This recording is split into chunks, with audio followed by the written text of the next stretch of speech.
Good evening. The hour of 6 p.m. having arrived, I will call to order this regular meeting of the Planning, Licenses, and Development Committee. This meeting is being broadcast live on the City of Keens YouTube channel and channel 1302. The video is also streamed on the city's website and posted on the website by the end of the next business day, barring any technical difficulties. Copies of the printed agenda are available in the wall pockets as you entered the meeting room. The public and other city councilors will be recognized to ask questions and comment on agenda items under discussion. After being recognized, all remarks are to be made through the chair. I will not recognize an individual a second time until everyone who wishes has had a chance to speak. Anyone who wishes to address the committee is asked to go to one of the microphones in the room and identify themselves by name and address prior to speaking. Written comments from the public will be accepted at the city clerk's office until Tuesday at 1 p.m. The minute taker is participating remotely this evening, so everyone please remember to turn on your microphones. I will now call to order this regular meeting of the Planning, Licenses, and Development Committee and declare a quorum present. Thank you, everyone, for coming this evening. We do have a short agenda. I'm hoping that most of you will stay for the whole thing.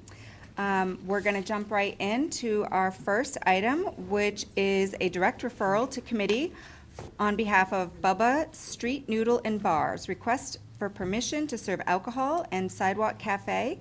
Do we have the owner of Bubba's Street Noodle here with us tonight? Yes. Oh, come forward, please. Join us at one of the microphones and state your name and address for the minute taker. Hi, my name is Truman Nguyen. And Wonderful. the address is 44 Main Street. Great, thank you so much. Downtown. Can you tell us a little bit about your request this evening? Yeah, so we're looking to offer outdoor seating to our customers. Okay. And to contribute to the vibrance of the Main Street. And hopefully we can get approved. And I have submitted all the documents to the city. Okay, So, that yeah. sounds great.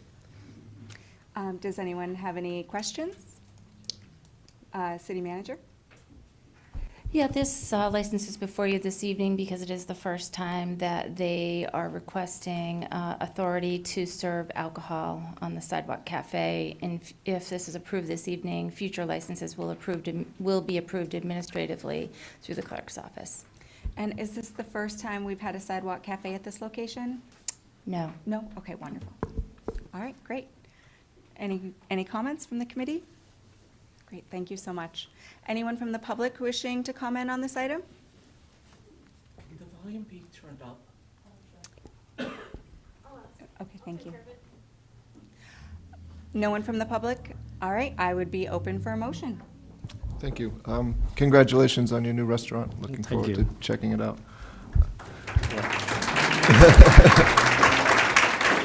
So just for purposes of continuity tonight, we're going to keep the clapping and cheering and jeering to. Yeah. Thank you so much. I move to recommend that Bubba Street Noodle and Bar be granted permission to serve alcoholic beverages in connection with their Sidewalk Cafe license, subject to the customary licensing requirements of the City Council, compliance with the requirements of sections 46, 1191 through 46, 1196 of the City Code, and compliance with any requirements of the New Hampshire Liquor Commission. This license shall expire on March 1st, 2026. And I second. I have a motion by Counselor Williams, seconded by Counselor Jones. Any questions on that motion? No. Anyone from the public? Seeing none, I would ask for a vote. All in favor? And that is unanimous. It still does need to make a stop at full city council next week, but it will have the recommendation from this committee. Okay, great, thank you. Great, thank you. Yep. Item 2 is the Let It Shine's request to use city property for the 2025 Pumpkin Festivals. We have Mike Giacomo here with us.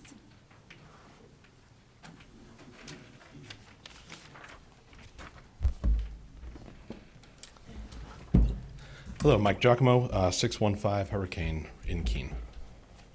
Great. Good evening. Do you want to tell us a little bit about your request this evening? Sure, thank you very much. This is our petition to request the use of city property again for the 2025 Keen Pumpkin Festival. Not many changes from last year. We'll review some of them real quickly, but again, nothing substantial really. And we'll get through this and get to the main event shortly. So we're going to basically save our substantial changes for next year's downtown project. We're already kind of in the works of reconfiguring, seeing what it's going to look like. So this year we're just going to keep it as is and keep it simple for right now. A few small changes we'd like to get. The kids' games were a little sad last year between Railroad Street and Emerald Street, so we're going to try to beef that up and have a little more of the games area down there, as well as potentially bringing some of the vendors down into that area as well. The downtown, the business owners in that block were specifically requesting that we try to bring some more of the crowd down there. The pumpkins will not go down there. The pumpkins will be exactly as they were last year. But we are trying to bring potentially some more vendors down there. Turnout is going to be completely weather dependent, as we have learned the last 2 years, where we had a few thousand, maybe 3,000 2 years ago, and with a virtually identical event and nice weather, we had around, estimating around 12,000 last year based on spot counts. So we know we're going to have good weather. So we're expecting in that same range again, 10 to 15,000 people, likely over the course of the 5-hour festival. The craft vendors number will be unchanged from last year, 20 to 25 craft vendors we expect, and nonprofits, however many we can get to sign up. We have a limit of 12. We've had 9 and 10 the last couple of years, and we're exploring the possibility of also opening up some availability for booths for nonprofits that don't have the ability to organize food sales but would like to promote their nonprofit in line with our mission of supporting them, and not everyone can get a deep fryer going on Main Street at that quick notice. So we're exploring that option as well for them. And then we're also in the process right now engaging with the Colonial, the downtown group, Church of the Head of the Square, and other entities, and we hope they'll be helping us out, as they have in last years, with doing different activities that correspond with our activities on Main Street. And the other activities that are all part of the festival, the carving in Central Square, et cetera, trick-or-treating, will all remain unchanged from what we're doing last year. The footprint is also the same as last year, which is, again, the bulk of the festival takes place between Railroad Square and Central Square, with Railroad to Emerald / Eagle Court being a pedestrian area with some activities happening. But again, none of the actual stacked pumpkins will be down in that area. Beyond that, hopefully we'll have some big announcements in the very near future about our trying to source more of our supplies locally. We're in the final phases right now of finalizing that. We'll read about it in the Sentinel. So beyond that, do you have any questions for me then? I'm just excited to see you guys back and putting this together again. Does anyone from the committee have any questions? Counselor Haas? Yeah, thank you, Chair. Mike, I'm curious, how do you estimate your crowd sizes? What I ended up doing was went block by block on each side of Main Street, so created basically what ended up being a 5 by 2 grid going down the street, and then I would count the numbers in each of the grids going down there, and then make an estimate assuming that the same number of people are entering versus exiting the grid at any time. So at each given time, I was counting around a couple hundred in each of the grids, and then we tally that up. Then we'd be watching at the exits, see the average flux of people coming and going from the main entrance, which was down at Emerald Street, which is where the shuttle was, and we'd make an estimate on what the average turnover of the number of people were. And so from there, we got an estimate around 12,000. So I presume you do not that. terribly scientific, but it's the best we can do No, with it's probably one person more and scientific a limited than number of lot. fingers. And I presume you do that at a substantially crowded time. Yeah, that was we would call it the peak of the event. Unlike past pumpkin festivals where it kind of grew as the night went on because everyone wanted to see, did we break the records and see everything lit up. With our festival ending sooner, than they used to, and also not doing a count anymore. We find there's actually, the peak is more in the middle of the festival versus at the end now. Great, thank you. Counselor Jones? Mike, you're still a man that applies science to everything you do, and I certainly appreciate that. Welcome back to City Hall. It's always good to have you. My question is, with the change in the youth area, is that going to change the footprint at all? No, it's in the existing space that there was a kids' game area last year, but you could have missed it. Okay. It was down at the very, very far end near where the skidder was there, serving as the roadblock at Emerald Street. And there was a scattering of yard games there, which, and the kids that made it down there had a good time, but it was hard to see. And we got a lot of comments that please make that a little more visible. So we're going to move it up and change up the games a little bit so it's a little more visible. Thank you very much. Great, thank you. Do we have comments from staff? Great. Thank you, Rebecca Landry, Deputy City Manager. I want to just thank Mike and the group for making adjustments on a year-to-year basis based on things that went well or could go better in previous years. So they've done a really good job. They really set a good example for how to manage and organize and plan for an event. We are planning, we've had a couple of protocol meetings now, and we're planning to have multiple personnel from the police and fire department in multiple shifts throughout the event. We will see street and lane closures in the days leading up to the event as well as the day following to allow for the delivery and staging of equipment and pumpkins and to make it safe for people who are involved in that process. You'll also see some parking restrictions around that to help make sure that everybody is safe and that there's adequate space. Great, thank you. Mhm. Anyone else from the committee? All right, anyone from the public wishing to comment on this? Sure, come on up.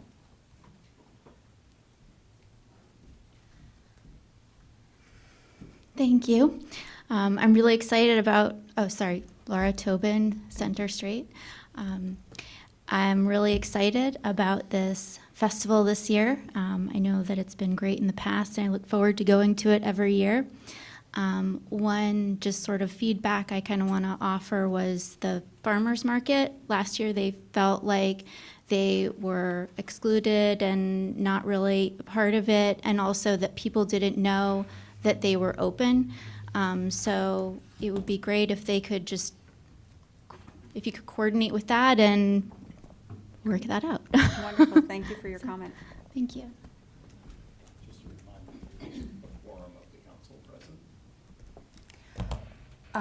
Okay, anyone else? Seeing none, I would ask for a motion. I would move to recommend a license be granted to Let It Shine, Inc. to use downtown city rights-of-way on Saturday, October 18, 2025, to hold the Keene Pumpkin Festival subject to the following provisions. And we have 10 bullets here. The license is granted based upon the event scope presented to city staff during protocol meetings held to date. Changes or additions to the license may require that an amended license be issued by the city council, and no changes to the license or the associated protocol documents will be accepted after September 1, 2025. The petitioner agrees to absorb the cost of any city services over and above the amount of city funding allocated in the fiscal year 26 community events budget, and agrees to remit said payment within 30 days of the date of invoicing. Licensee shall furnish a certificate of liability insurance in the amount of $1 million, naming the city of Keene as additional insured. Licensee shall be sign a standard revocable license and indemnification agreement and associated protocol documents. That the footprint and the layout for the event shall encumber the traveled portions of Central Square, Main Street, both sides from Central Square to Emerald Street and Eagle Court, and a portion of Railroad Street. Road closures may include any portion of other streets needed to facilitate detour routes. The full extent of road closures and detour routes shall be agreed upon with the city staff and will include any closure necessary to facilitate during pre-event setup, and post-event cleanup activities. We're getting there. That the petitioner be permitted to use the northbound inside lane of Main Street for pumpkin drop-off by area schools on Friday, October 17, 2025. The actual event will be held from 2 p.m. to 7:30 p.m. with the times for setup and cleanup to be established with city staff. Licensees shall submit signed letters of permission from any private property owners for the use of their property. The free parking be granted under the provisions of the free parking policy for city parking spaces needed for logistical purposes beginning Thursday, October 16, 2025 at 6 a.m. and extending through Monday, October 20, 2025, and spaces when this event footprint on the day of the event.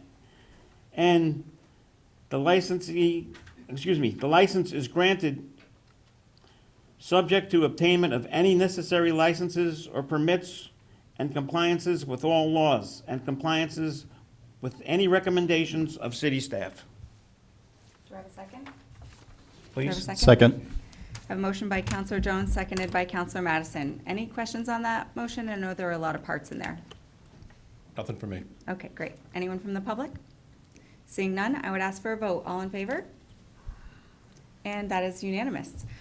Very excited to have you guys back, and this will go to council for a full vote. But let us all know when it's time to volunteer. Now.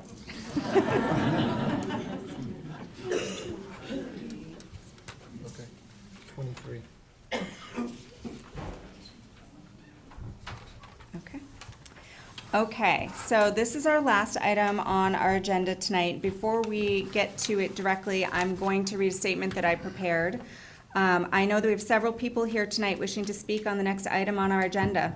I want to be very clear that as chair of the meeting tonight, all comments and questions are be directed to me.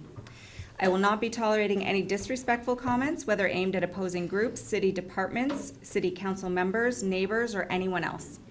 Each person wishing to speak will be given 3 minutes to allow for everyone to have a chance who wants to.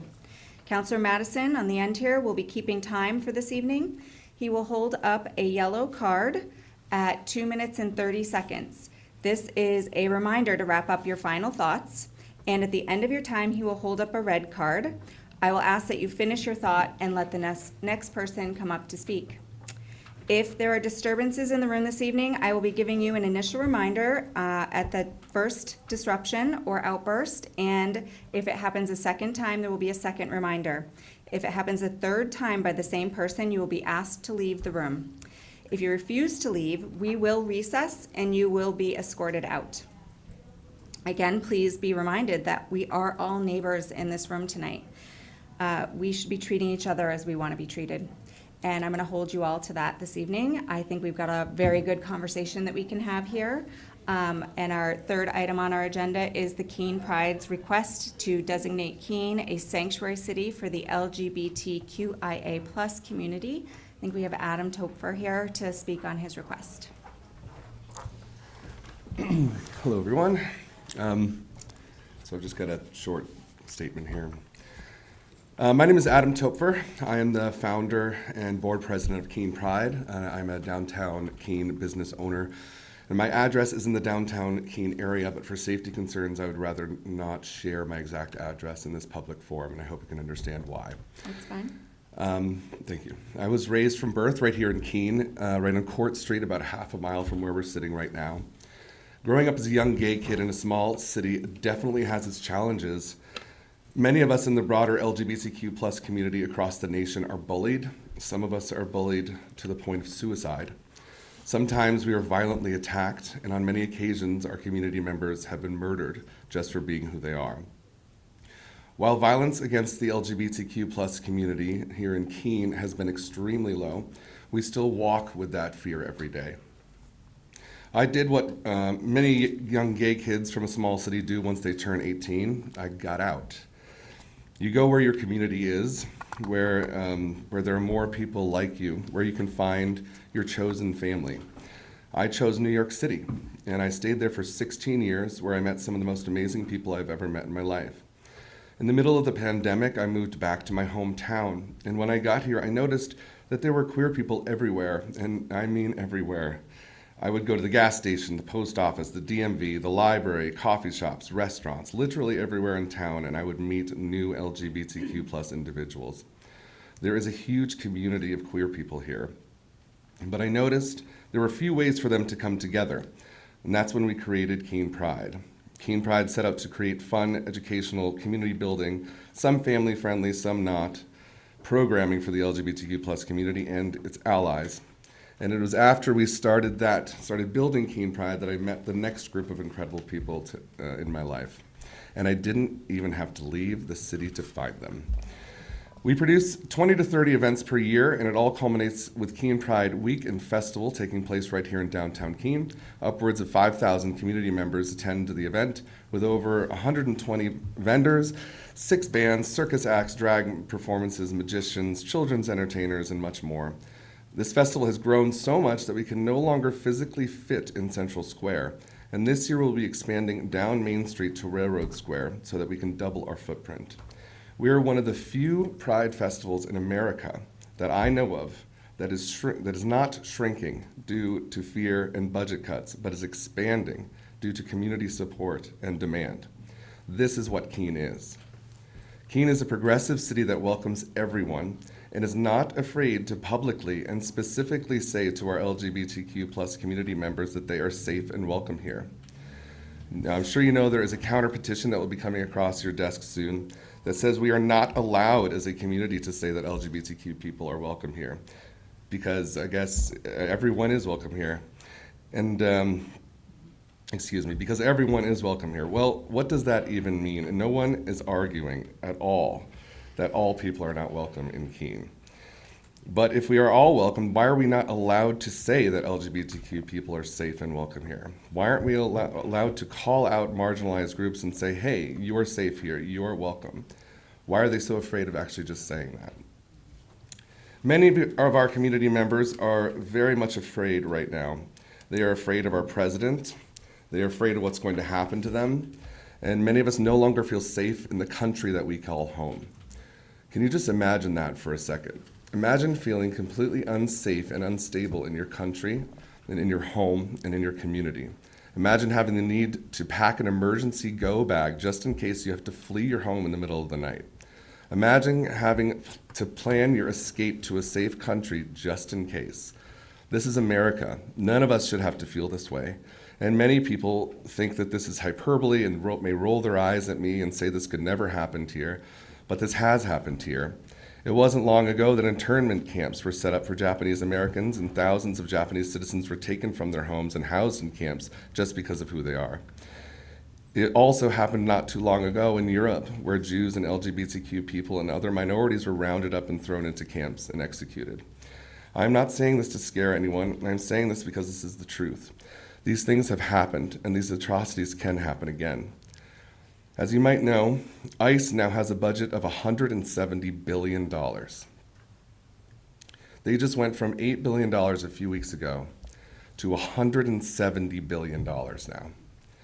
That is more money than the entire military budgets of Russia, Germany, France, India, the United Kingdom, and every other country on earth except for the United States and China. That's $5 billion more than the entire budget of the US Army. That is triple the budget of the US Marine Corps, $170 billion. What do you think they're going to do with all that money? If you think they're going to stop at deporting non-US citizens and not target citizens next, if they are only targeting who are in our country illegally, then why on earth do they need $170 billion? This is why we're scared. I have a petition here with 914 signatures on it from people who live, work, and shop in Keene, who say it's time for the city of Keene to publicly state that Keene is a safe and welcoming city for its LGBTQ plus residents and visitors, and that Keene will never use city resources to harm innocent people. Over 550 of these signatures are residents of Keene. We know that sanctuary cities have now been banned by our governor, Kelly Ayotte, and we understand that using that terminology is not possible at this time.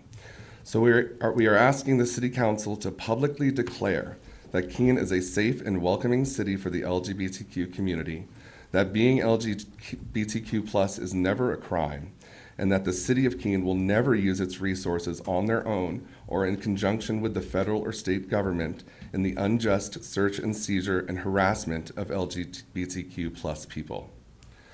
There's over 900 signatures in here, 914. This is who Keene is. This is the community we should be striving for. This is the community that will show those other young LGBTQ plus kids that their community loves, welcomes, and supports them, and they don't have to run away. They can build a family here, they can open a business, they can buy a home, and that's what makes communities great. Thank you. Thank you for your comments. Don't go too far just yet. I see you wrapping up. Do we have any questions from the committee at this time? No? Okay, great. Thank you. Okay. We may have some questions for you later, though. Thank you. Mr. Mayor, did you want to speak on this?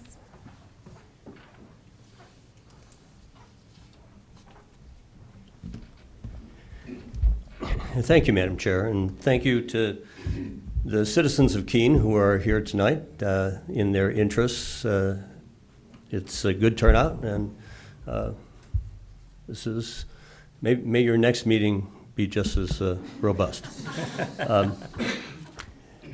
But I hope we can recognize and try to focus on the conversation that I believe we need to have. In conversations with Adam and with members of the Keene Republican organization, I have said that, and I think we have the understanding that Sanctuary City is not the issue that is before the City Council, that Adam and the Pride Board understand that the city is not going to go in a place that gives us a label that clearly raises objection, while the label that is specifically prohibited is relative to immigration. But there are the carryover kinds of meanings. My point that I just want to make is Sanctuary City is not a matter for us to be discussing. I've heard Adam say very clearly there are three kinds of questions that he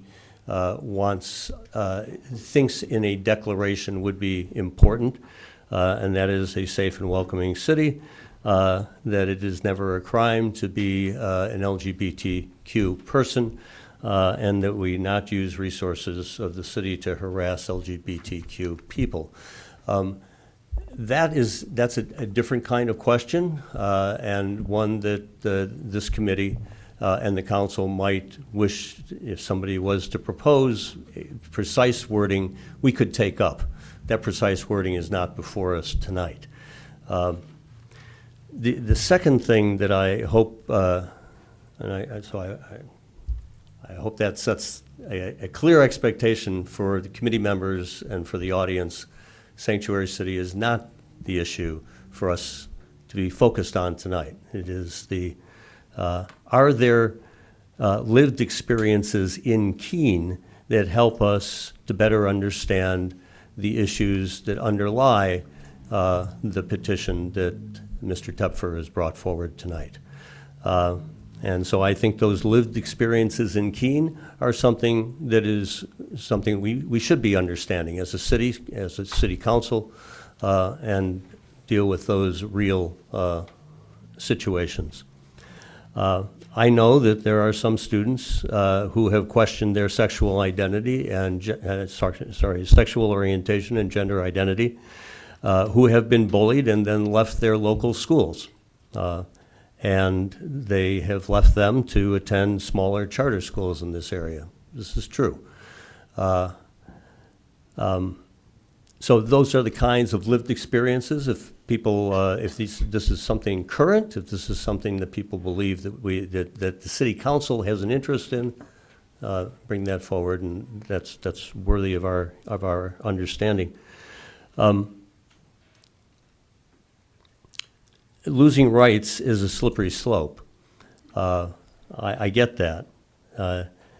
age restrictions, and we can see it in legislation. We can see it in gender-affirming healthcare being the topic of removing from Medicaid coverage. We can see it in the banning of books from school libraries, motions like that in state legislatures. We can see it in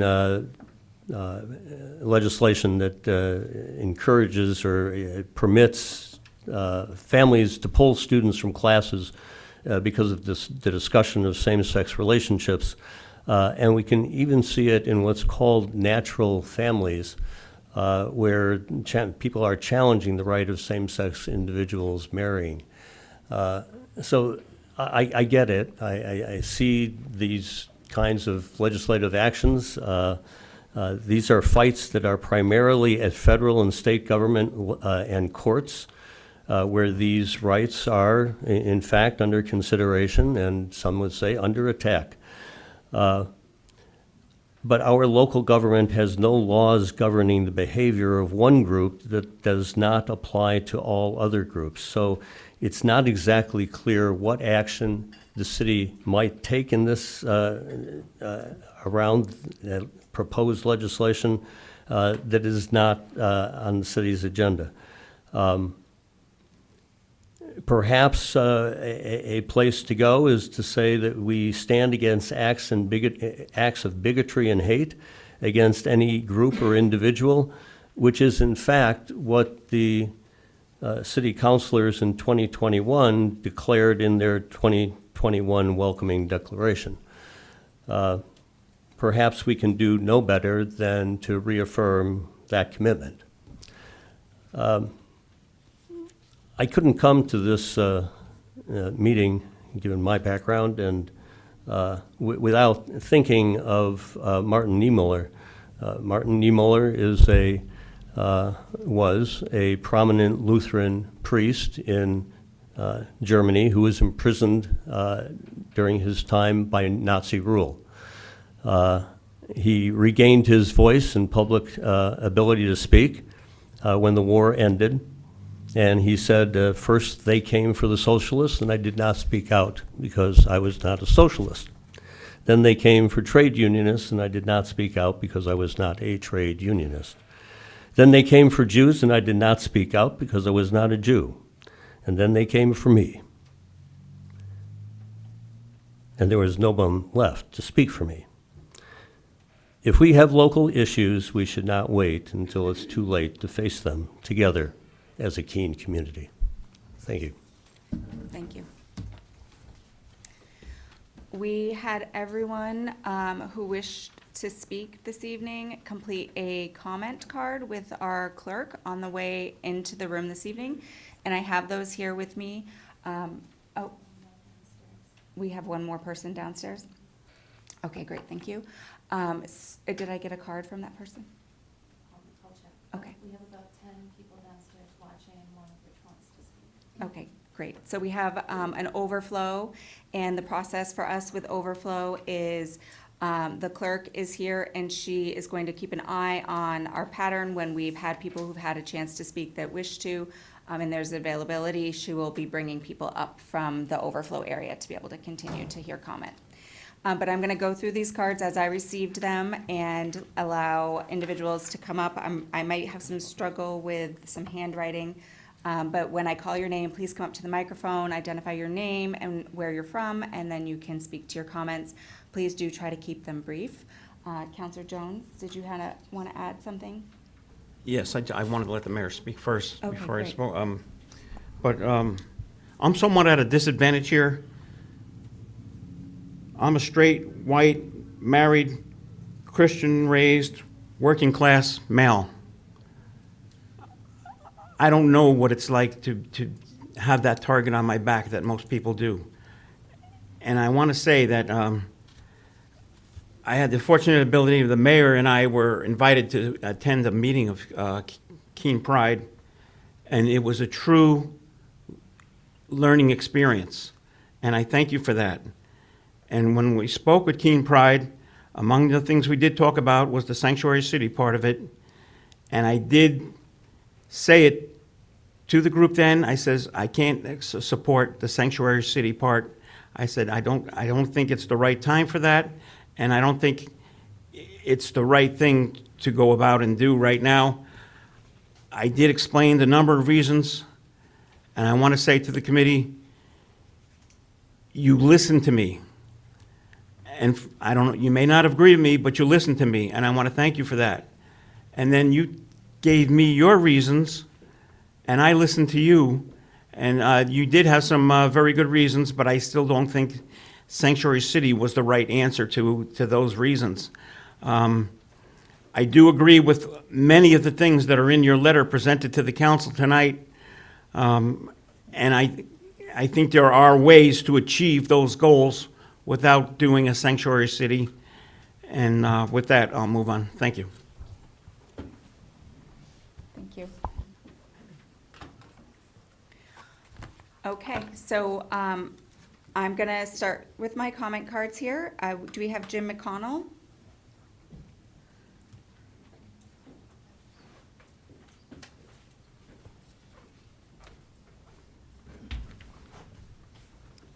Thank you, Madam Chair. I oppose the proposed LGBTQIA+ resolution. I've taken out the reference to sanctuary cities, which is in my original testimony, which you've received. Keene has, during the almost 20 years I've lived in Swansea, had the deserved reputation of being a welcoming and inclusive city. I'm comfortable with that, and I believe the overwhelming majority of people in the Keene area feel as I do. Being welcoming and inclusive, however, means regarding everyone equally and favors and excludes no one. I've also observed that when a community becomes identified as a LGBTQIA+ community, that identity, Provincetown, Massachusetts, for example, becomes overwhelming. Should the proposed resolution be adopted, I suspect Keene will be identified in the same way. How, for example, will that affect applications to Keene State, an important economic driver for the community? I'm certain most parents have no trouble picturing their children in a welcoming and inclusive environment. But I think an overwhelmingly LGBTQIA+ environment would give many parents pause. Thank you. Thank you. Okay. Donna Ferratello, and I pre-apologize if I struggle with any of these names. Please correct me when you get up to the microphone. I'm Donna Ferrantello from Keene. Great, thank you. You did it right. Okay. Madam Chair and the PLD Committee, enclosed in my letter, I have a copy of Part First, Page 1, the Bill of Rights in the New Hampshire Constitution. And for your ability to read it, I have them printed out, but it's too much to read in 2 minutes or 3 minutes. They're all relevant. Articles 1, 2, 2B, 4, 5, and 6 in the Constitution are all relevant to the Pride request to the town of Keene. If the town council names the LGBTQIA group in any statement, decree, or declaration and gives them special status, recognition, and support for any reason. In doing that aforementioned action, the town council would violate Article 1, 2, 2B, 5, and 6.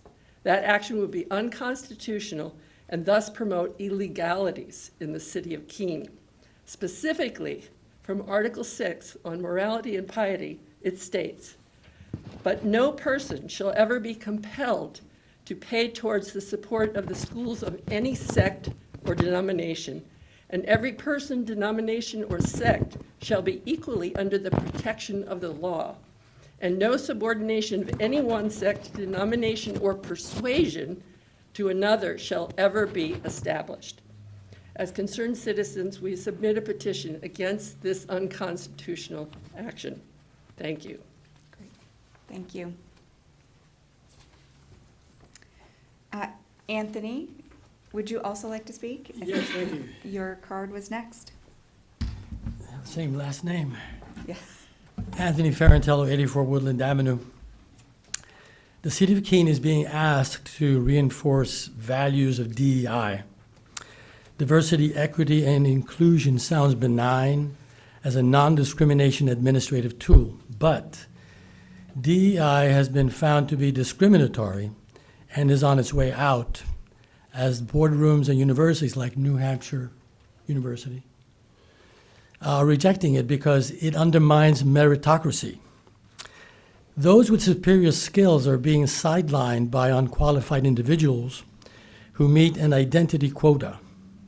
The results: mediocrity, mismanagement, shareholder losses, bickering workforce, and economic downturn. This should not be the future of Keene.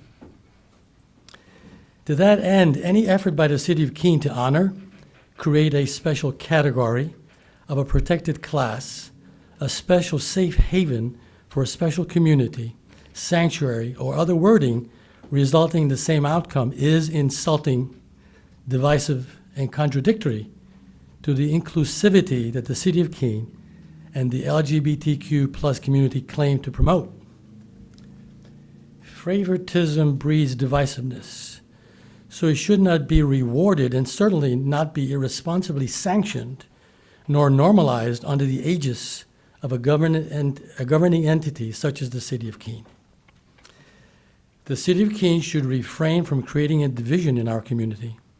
I urge this committee not to bestow special recognition, status, and privilege on one group while coercing all other residents to blindly affirm and comply with your proposed decree. Thank you. Great, thank you. Our next card is from Ann Farrington. Do we have Ann with us? Great. Welcome. Thank you, Madam Chair and committee members. I have a petition that we have been circulating for the last 2 weeks. We have about 360 signatures on it and growing. It is geared to the proposal that was in front of this committee with the word sanctuary city. But the concept, similar to what Anthony said, is still the same with regards to if we're honoring or calling out for special privileges any individual group. So I wanted to read the petition, though it sounds like it might be somewhat out of date given the changed proposal. And I also want to note that no one who signed this petition, at least none that I am aware of, in any way condones acts of bigotry, hate, any of those. We believe that Keene is a welcoming city and obviously would be against the city council doing any acts that would be counter to, would be discriminatory or counter to what is the law, by the way, as well. Okay. So I want to read the petition. As I said, I realize it's somewhat out of date, but it is in support of equal respect for all residents. We, the undersigned residents of Keene and surrounding towns who do business in Keene regularly, affirm our deep respect for all individuals, regardless of their identity, background, or personal choices. We strongly support the right of every person to live freely and with dignity, so long as that freedom doesn't infringe upon the rights of others.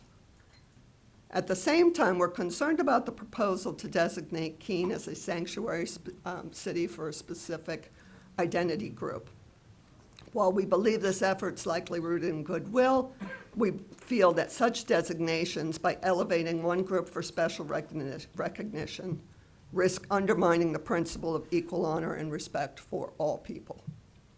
True inclusivity does not require singling out one population for symbolic sanctuary. Rather, it calls us to foster a city culture that is welcoming, fair, and free of favoritism across the board. We're also mindful of how such declarations may affect Keene's public image. Highlighting what might be deemed a political or ideological position could unintentionally signal to families, potential residents, or businesses that Keene is no longer a place of broad civic neutrality, but one where particular identities or beliefs are favored over others.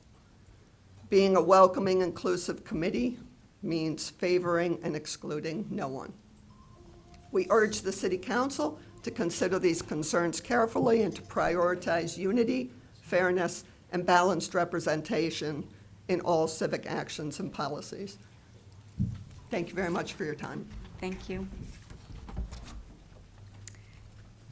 Taylor Murray. Welcome.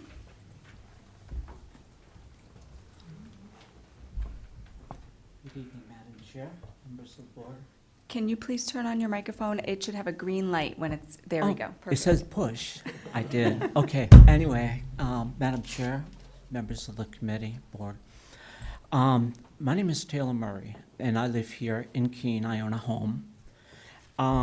In 1979, at the age of 17 and a half, I left New Hampshire. And I went to Fort Benning, where I trained to be an airborne ranger.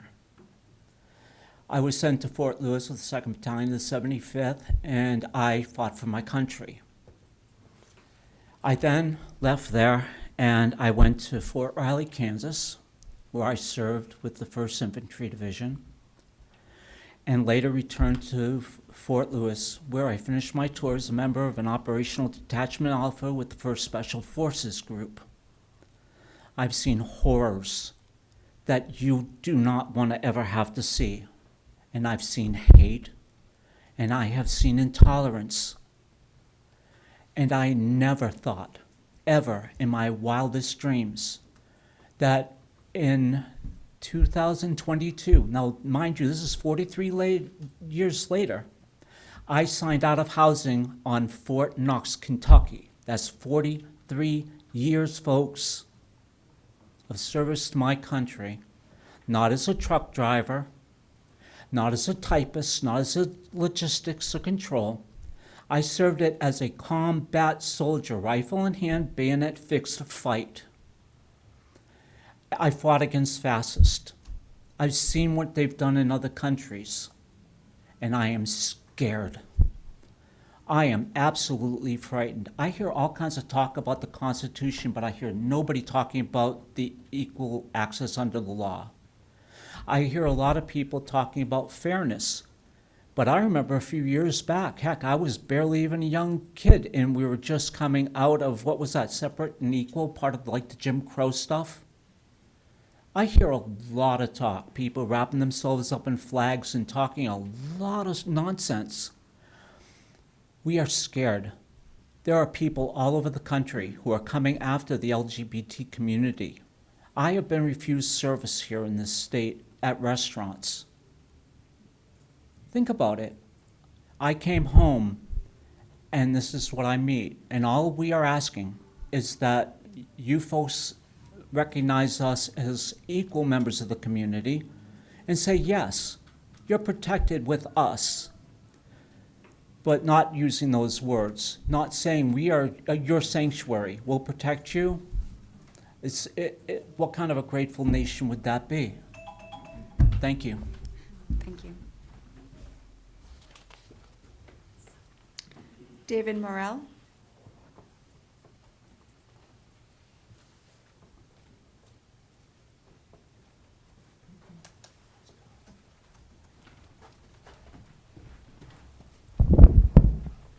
Hello, Dave Morrill, Mechanic Street in Keene. So I was watering flowers on my back porch yesterday. I have 2 pots with yellow flowers and 2 with purple. I noticed in one of the pots with the purple flowers, there's 1 little white flower. Personally, I thought it was nice to see that splash of another color in there.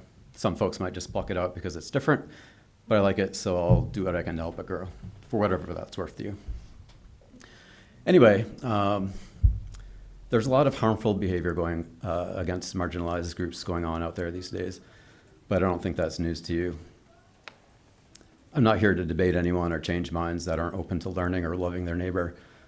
I'm just here to be the best ally I can be and show my support for the queer community, a group of people who, after experiencing a moment of progress, are feeling a backlash by a minority that want to impose their religious beliefs on everyone.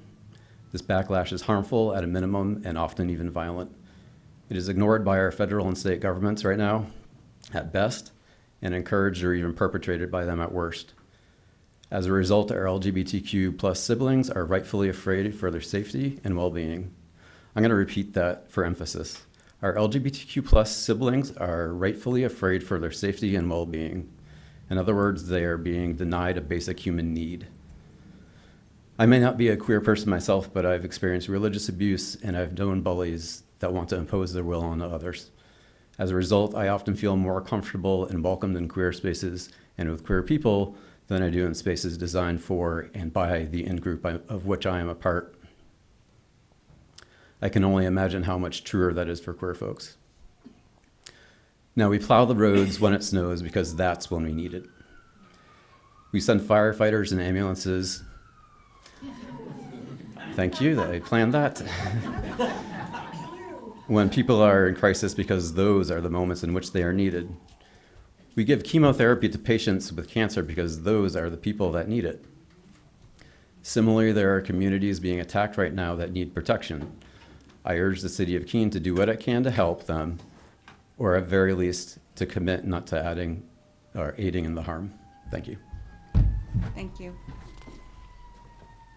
Michaela Carter.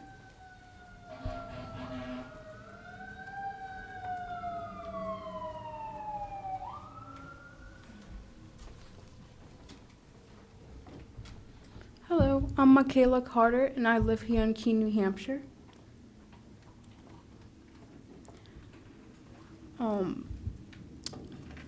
I went to petition for Keene to be a safe city for the LGBTQIA plus community. The past few months, our community have faced threats of violence and even death, growing of hatred from groups of people to individuals who disagree with our very existence.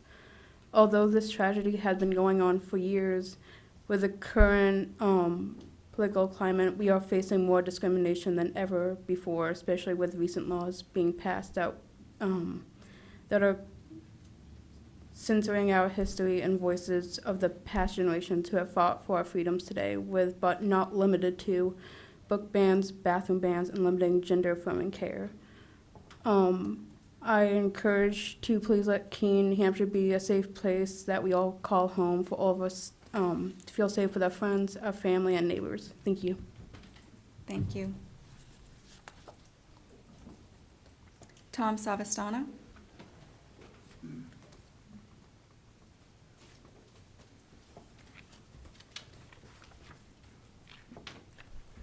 Tom Savastano, I live in Keene.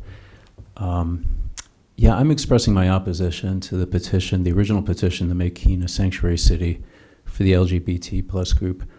My opposition does also extend to any proposed change of language, such as safe city, etc., that elevates this group, or for that matter, any group, for special recognition and treatment. Keene Pride's petition uses phrases like increasing and alarming legislative attacks, troubling surge in policies, an atmosphere of fear and uncertainty. And of course, from testimony we've heard already, you know, if there can be serious problems in our society. But the issue is that it doesn't reference any specific proposed laws. Substantive policy debate now and in the future is what is really needed. Secondly, it appears that this recognition will only be the first step to greater levels of favorable treatment. According to their petition, Keene Pride wants, quote, collaboration between city leaders, local organizations like Keene Pride, and community stakeholders to create programs and initiatives that uplift and support LGBT plus residents. That means using city resources, time, and money to elevate a particular group's interests. The answer, I believe, is fair, equal treatment across the board. I believe our city is already run fairly and on pluralistic principles. I feel that no group should be elevated for special recognition and treatment. I urge city leaders to reject this petition and reject the precedent that would be set by it for many other groups to seek special favorable treatment for their goals and priorities. City resources, time, and money are finite, not infinite. Thank you for your consideration. Thank you. Nick Germaina.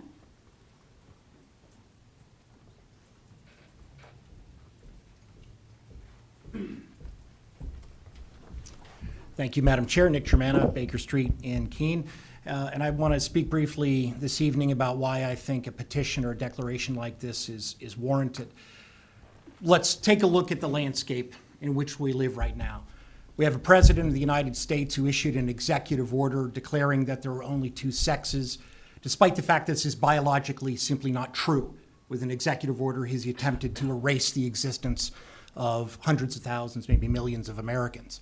That same president has issued an executive order saying that trans individuals are inherently dishonest and dishonorable and therefore cannot serve in the United States military.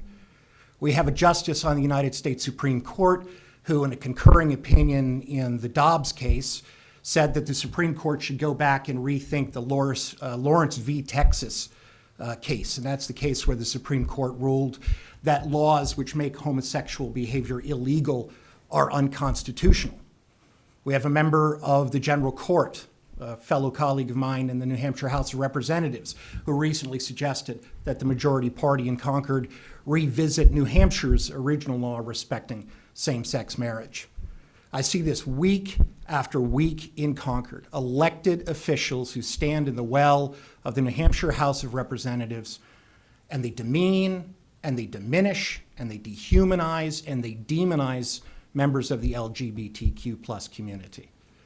They argue that they are inherently prone to violence, to criminality, that their presence in public spaces is inherently threatening and dangerous. And they use these arguments to justify legislation that they pass that directly undermine the civil rights of LGBTQ citizens in this state.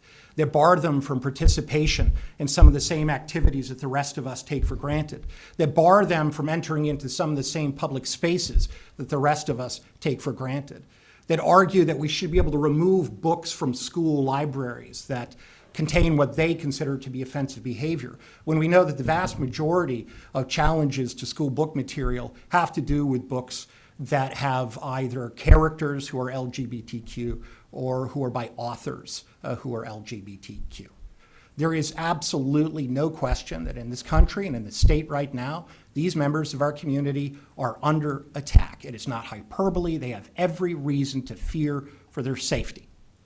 This community is an accepting community, an inclusive community, and we should say that those values are not our values, that our values are genuinely inclusive. And to this argument that we shouldn't be singling out one group over others for this type of statement, that's exactly what a sanctuary policy is for.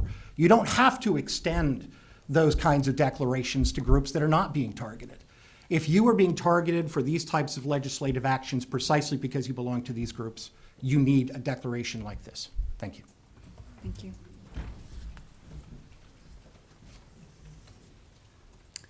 Autumn Delacroix.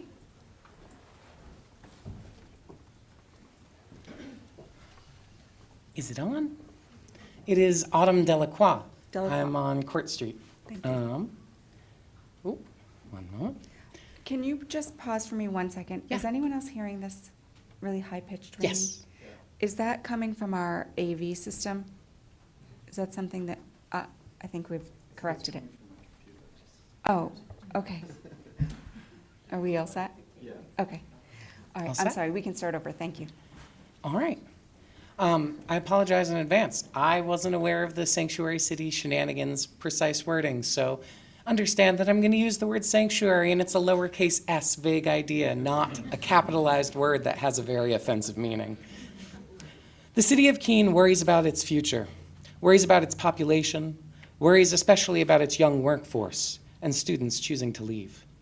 If you want to keep them, you must make it clear they are welcome. Naming our city a sanctuary sends forth a clarion call that the city supports us, a call whose echo will be heard across the state and draw the youth to us. It sets a precedent that makes clear the values of the city, of its officials, of its employees, and its people.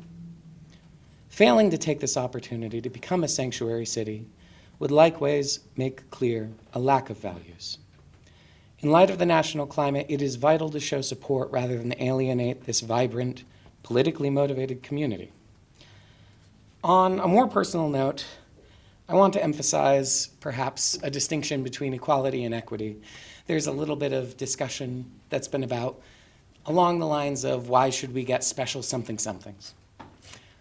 Well, I had an equal right to marry who I wanted. I was able to marry my wife, and that's lovely. And nobody stopped me. That didn't cause any fuss. And I later had to transition. And now, even though I had the equal right to marry her, every year I have to fight the insurance company to explain that this is me, that my marriage certificate does not match any of the paperwork, and cannot, because the city has refused repeatedly. At every mention, every talk with the clerk, there's no format for me to update my name and gender on my marriage certificate, which forces me to out myself to my insurance company every year, newly. And when I spoke to the city about it, there's no recourse. I spoke to the state about it. The Attorney General of New Hampshire basically told me the only recourse is to sue the city. I don't want to do that. I would love the city to come up with solutions that are aware that there are trans people here. And this kind of thing, that little bit would be it's not a special right, even if it's a unique solution to a unique problem not everyone has. That kind of thing. Thank you. Thank you. Sam Jackson?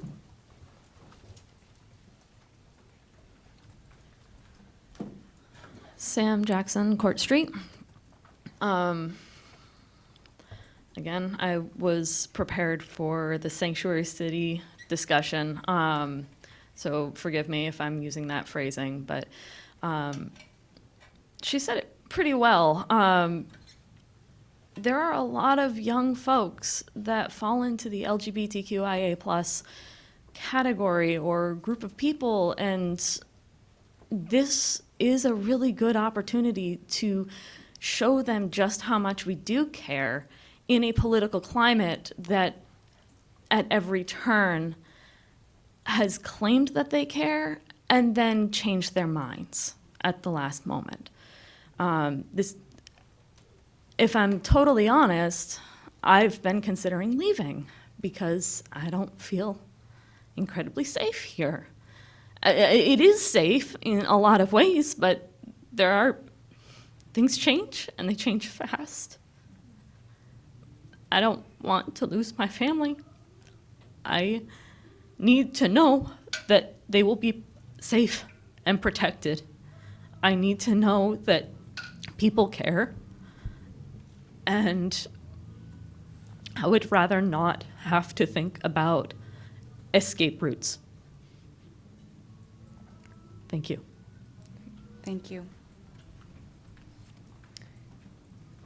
Rebecca Montrone?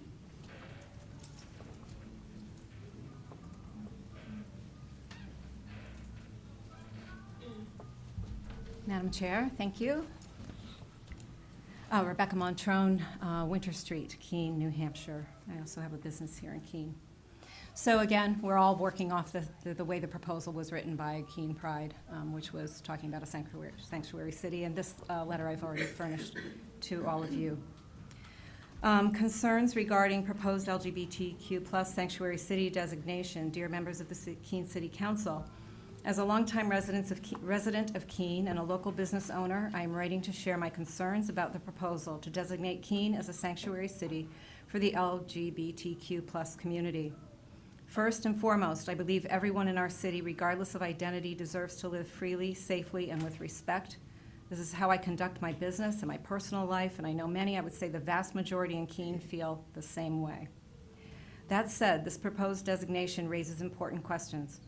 One, sanctuary from what? I have not seen credible evidence that LGBTQ+ individuals in Keene are currently in danger or unable to live their lives openly and peacefully. I believe our community already strives to welcome and protect everyone equally without needing a special designation. Two, impact on our city's balance and culture, and this is the thing that really concerns me. Designating Keene as a sanctuary city for this specific group could serve as a magnet, drawing a disproportionate number of people here for that reason alone. It may also discourage individuals and families whose lifestyle values or priorities differ from such what such a designation signals, making them less likely to choose Keene as a place to live, raise children, start a business, or invest in our community. In effect, it ties our city's reputation to a particular political and cultural ideology rather than preserving the broad and diverse mix of values that make Keene a vibrant and welcoming place for everyone. 3, no discrimination, just fairness. Choosing not to single out one community for special sanctuary status does not indicate a desire to discriminate or marginalize them. Quite the opposite. It affirms our commitment to treating everyone with equal dignity and respect without favoring one group above others in civic policy. In my view, true inclusion is rooted in equality, respect, and the freedom to live privately as one chooses without elevating any one identity group to a higher symbolic status. This is what has always made Keene feel like home to so many of us. Thank you for your time, for considering the broader impacts of this proposal, and for your continued service to all who call Keene home. Thank you. Great, thank you. Richard Doherty.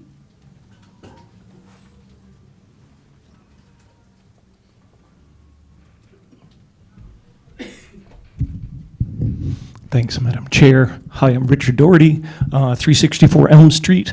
I'm new to Keene, but I have lived here in the Monadnock region since 1981. My mic's not working, or someone's... Okay. You are. Yeah, Thank you're you. fine. I'm just too powerful here. Lived in the Monadnock region since 1981, and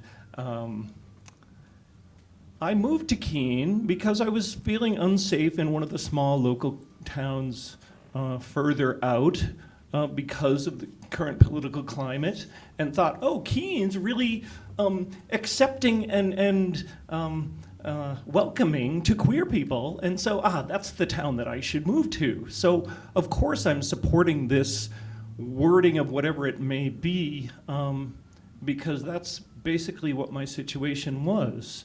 And I've been welcomed into the community really incredibly so far. Like, there was a Pride Art Walk that I was invited to be the speaker for this summer.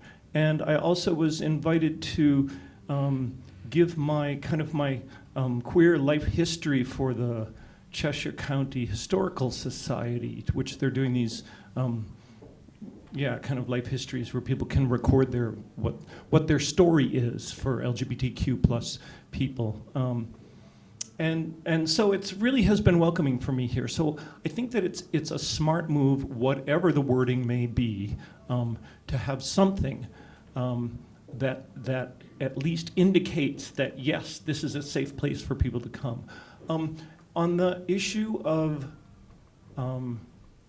having resources, city resources for everyone, and having that be equal, I think that the straight white community gets more than their share than queer people do, because we don't necessarily want to be out there playing softball or whatever it might be. I don't know. There's all kinds of things, but so having resources for everyone, I think, is a smart thing. But we need to think about that and what that means, because there's clearly is a section of the population that is advantaged over us. So thank you. Thank you. Dr. Mary Gannon.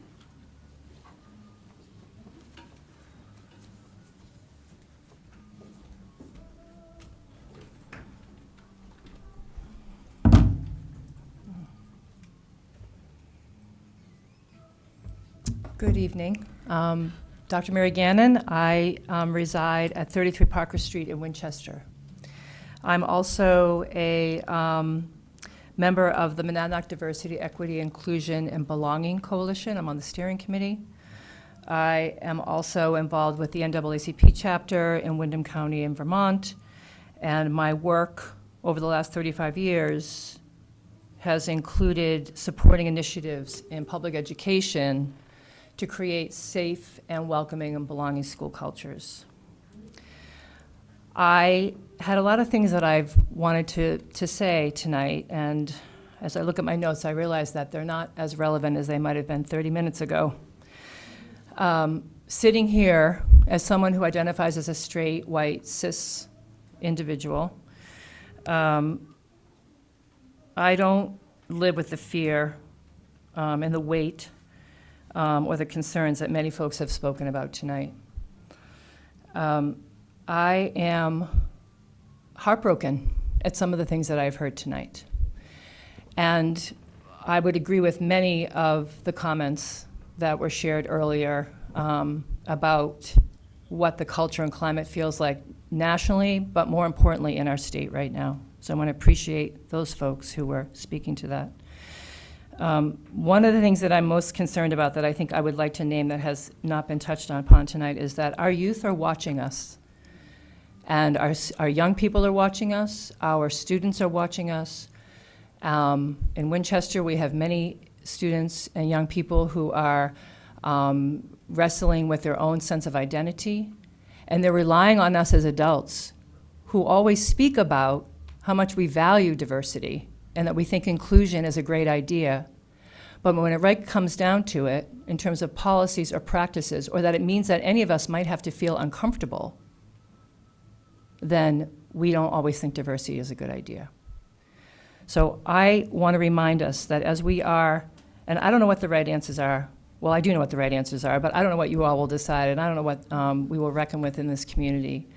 But I think what's most important is that we are living in a culture right now of terror and fear, and I am most concerned about how we as adults start modeling and walking the talk that we say we feel so passionate about. Thank you. Thank you. Emily Benson?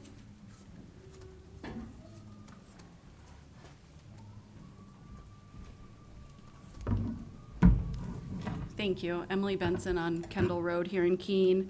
My job is attracting and retaining employees to Bensonwood. My family is local construction company, and I am very much ethically and morally behind the spirit of the petition here. I also just want to bring an economic viewpoint to the discussion because I know that I know from experience that sometimes that people can understand the economic side to something even if they don't fully understand the ethical reasons.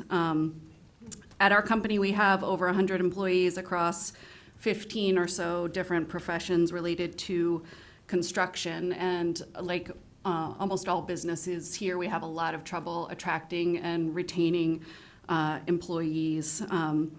Adding inclusive language to our policies and bathroom signage and things like that has definitely made a positive impact on our ability to attract people to our company.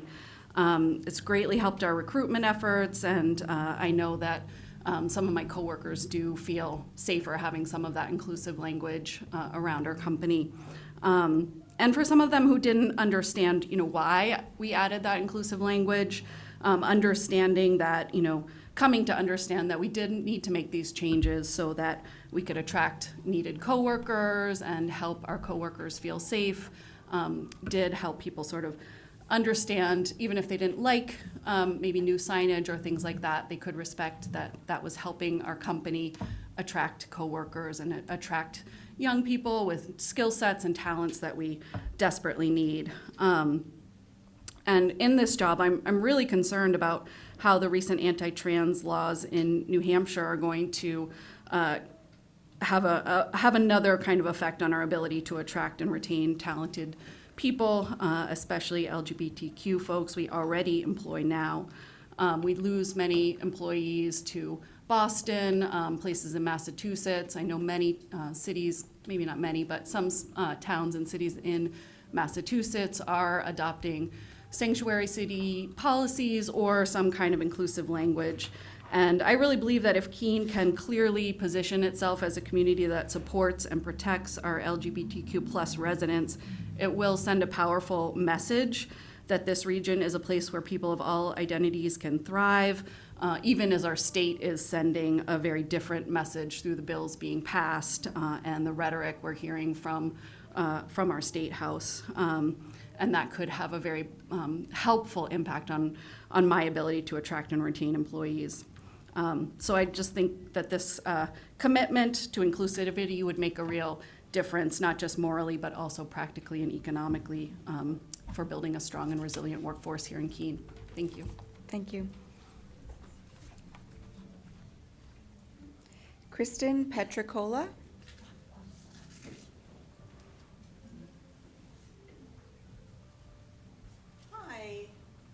Hello. Hi, I'm Kristen. I live on Beaver Street, and actually, I wrote a comment, but I didn't know that I checked off that I wanted to speak.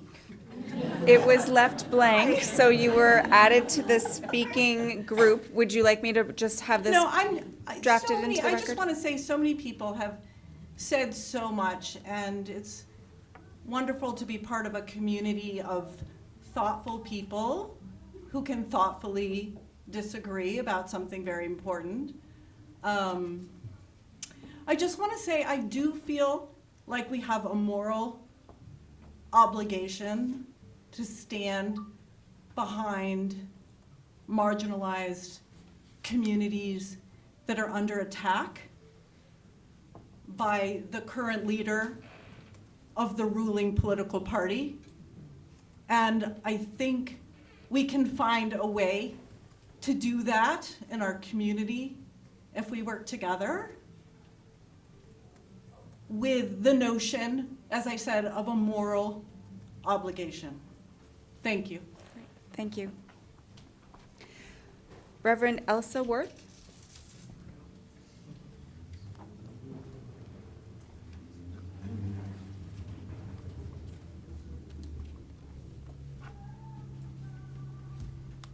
Thank you, Madam Chair.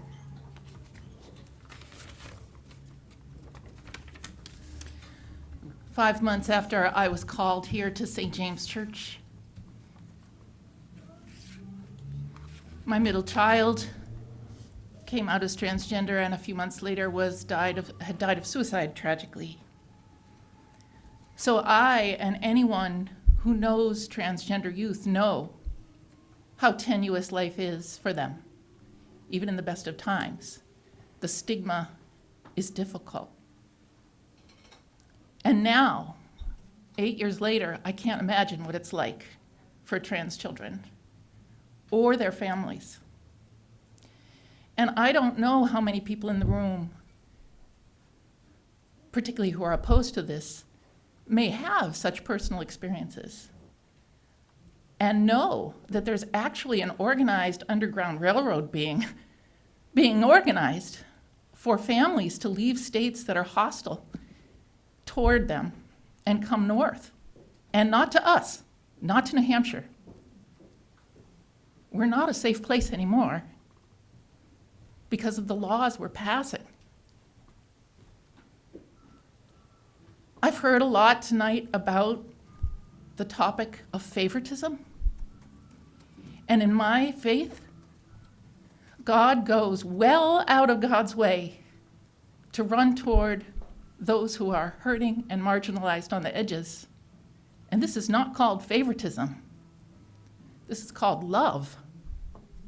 And I think that there is a population among us, many, that are in need of love from a town whose best vision of ourselves is as a welcoming, creative, open community. It's really important for us to remember that there are people that don't feel the equal rights that everyone else assumes. And those lacks of rights can be not only hurtful, but deadly. I urge this committee and our city council to find a way not to single out this group, not to favoritize this group, but to remember this group and stand with them in this time of attack. Thank you so much. Yes, City Manager? I want to apologize for the disruption going in and out, but we have a major water line break. The 3 million gallon tank is offline, so I'm going to need to go. We may need to open the EOC. So okay, I'll keep you posted. Okay. Do we have Rebecca here with us still? She's coming back? Okay. Is the water line break in the building? No. Throughout the city? Okay.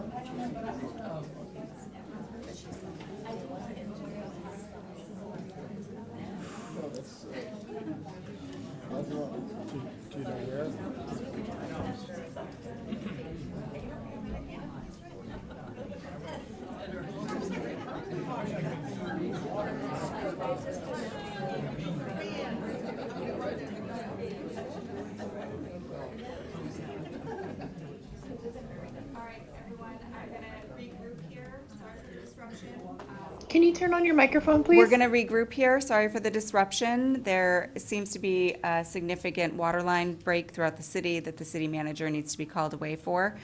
We do have the assistant, the deputy city manager, who will be returning to join us at soon, hopefully, and we'll press on. Our next comment card this evening is from Lynn Forrest. Do we have Lynn with us? Oh.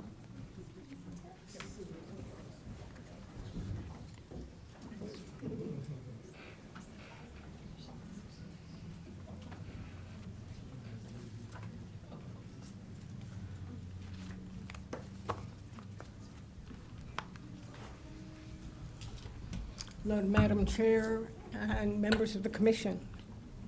My name is Lynn Forrest, and I live in West Keene, and I've been a resident here for, I think, about 7 months now. And one of the reasons for being here was the openness that I felt in Keene. I support the purpose of the issue before the commission, whether it's called Sanctuary City with a big S or a small one. I think the purpose of it is important. I'm a lesbian.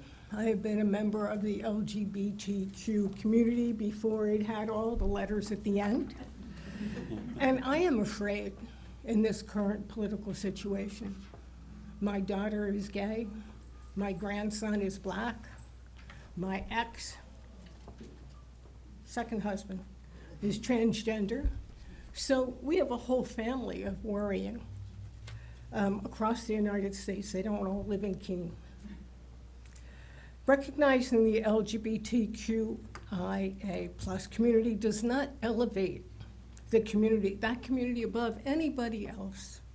It just recognizes the threats against that community currently and in the future, looking at history and other places. The hetero population does not have to worry about those, and I specifically say hetero as opposed to straight, because straight is a very positive thing. So I'm just going to say hetero, and we'll just go gay or LGBT. I love this city. I want it to have my back. I'm really happy to be here, and I'm really excited the way everyone is speaking respectfully to each other. Israel Kamakawiwa Ole said that aloha means not stepping on anyone's toes. And I would hope that we in Keene can continue to act with aloha. Thank you. Thank you.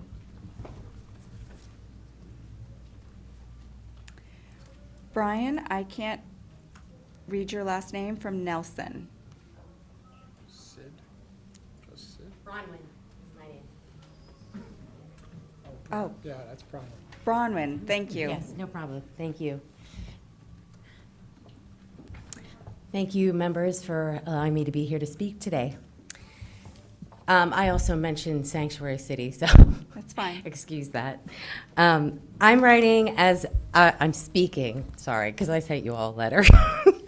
I'm speaking as a woman, an athlete, a gymnastics coach for girls and women in Keene, New Hampshire, as well as a signatory to the Declaration on Women's Sex-Based Rights, called the Declaration, which I have a copy of if you'd like. The Declaration was authored by Women's Declaration International, a global feminist women's rights organization dedicated to opposing the erosion of women's sex-based rights caused by incorporation of gender identity ideology in law and policy. I volunteer with its U.S. chapter, and I'm speaking here today to share my perspective on the proposed declaration establishing Keene as a sanctuary city for the LGBTQIA+ community. I deeply value fairness and respect for all individuals, and I believe our community thrives when everyone is treated equitably.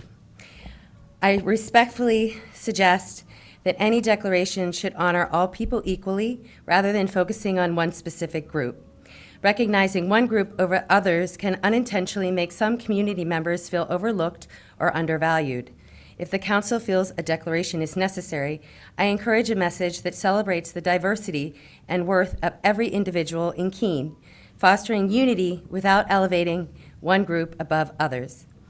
I also want to share concerns that some women and girls in our community have expressed, particularly regarding fairness in sports and the safety of private spaces like bathrooms and locker rooms. As a coach and athlete, I've seen how important it is for women and girls to have equal opportunities in athletics as protected by Title IX for over 5 decades. Some women and girls have had their awards, scholarships, and podium placements stolen through policies allowing males to compete in women's sports. This has led to feelings of frustration, injury, and trauma among female athletes who have worked hard to succeed. Additionally, I'd like to share a personal experience at the Keene YMCA that left me feeling unsafe. After exiting the shower and completely unclothed in the women's locker room, I encountered a man undressing in the same space. Feeling uncomfortable, I quickly moved to a private changing area.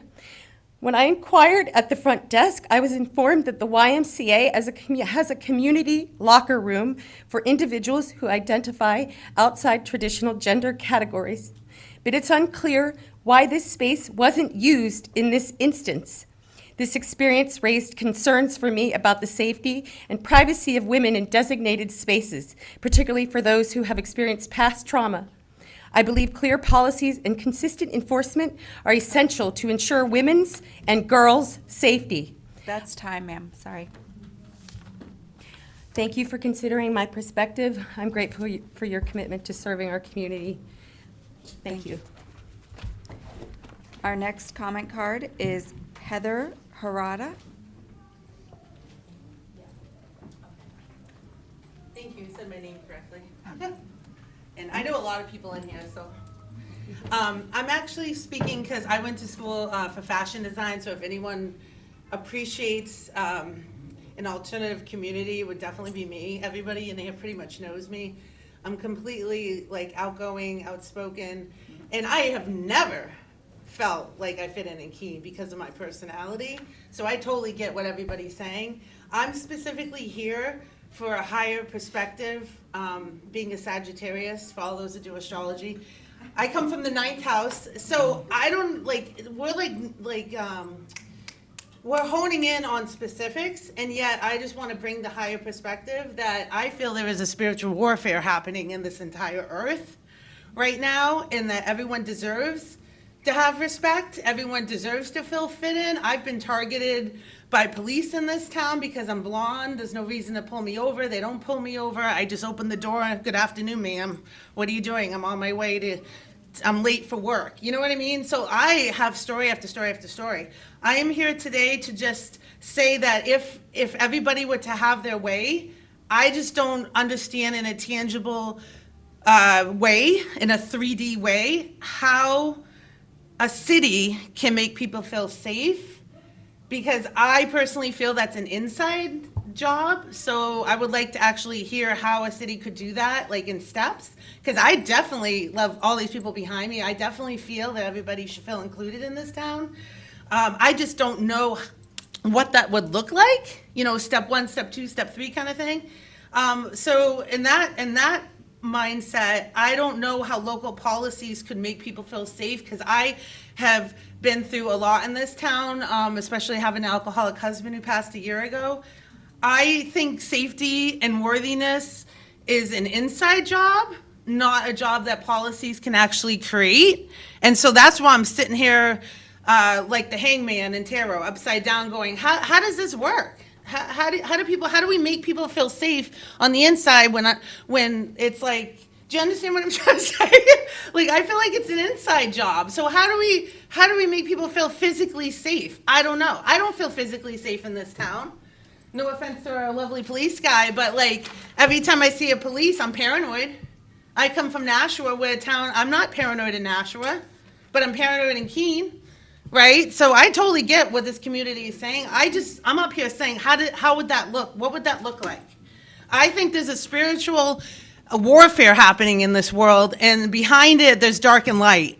So how do we make it great? I don't know, but that's my stance. And everything I just wrote on here, I didn't even say, right? So like Mary, you know, you listen to people talk and it's like a whole different thing, right? So I'm here to say, yes, I understand what they're saying, and I don't know how Keene can do it. I really don't. You need to look on the inside and figure out how you can feel safe. Thank So you. there you go. That's all I gotta say. So thank you for listening. Our next card is Jody Newell. Thank you. Hear me out on that. Hello, Jody Newell. I live on Leverett Street in Keene. I'm also a state representative for the state of New Hampshire for Ward 4, Cheshire 4. I wanted to come and speak in support. I have spent hours and hours in hearings about the bills that are coming through the state on the state level. And I have listened to stories of people going through extreme attack and extreme fear, and see exactly what these type of policies translate to people personally. And then I come home to Keene, and I'm so happy that I get to come home to Keene, where the people who I love most in the world, who have come out recently, feel very welcome and very free to do that.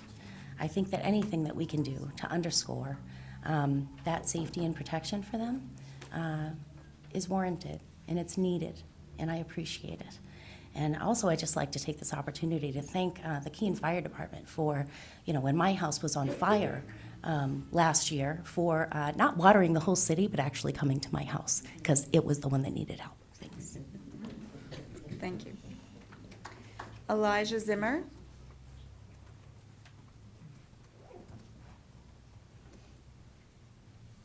Hello, my name is Elijah Zimmer. I'm a resident of Bellows Falls, Vermont. I want to just bring an outsider's perspective to this. As someone who's a frequent visitor to Keene, I feel like Keene is a welcoming place. I believe that the more that you can show the city to be welcoming to all people, the more that it will grow and prosper. And I think that this is definitely a way that you can demonstrate that all people have an equal place here. No one is equal. Everyone is not equal until all parts of the population feel safe and equal. And I just want to say I'm also a member of the Town of Rockingham Select Board in Vermont. So I do understand what you're up against with this, and it's a very complex issue. I realize that there's a lot of different sides to it, but from the perspective of an outsider, this is something that can have a very positive effect on the city's image. And that's what I'd like to say. Thank you. Great. Thank you. Steve Lindsay.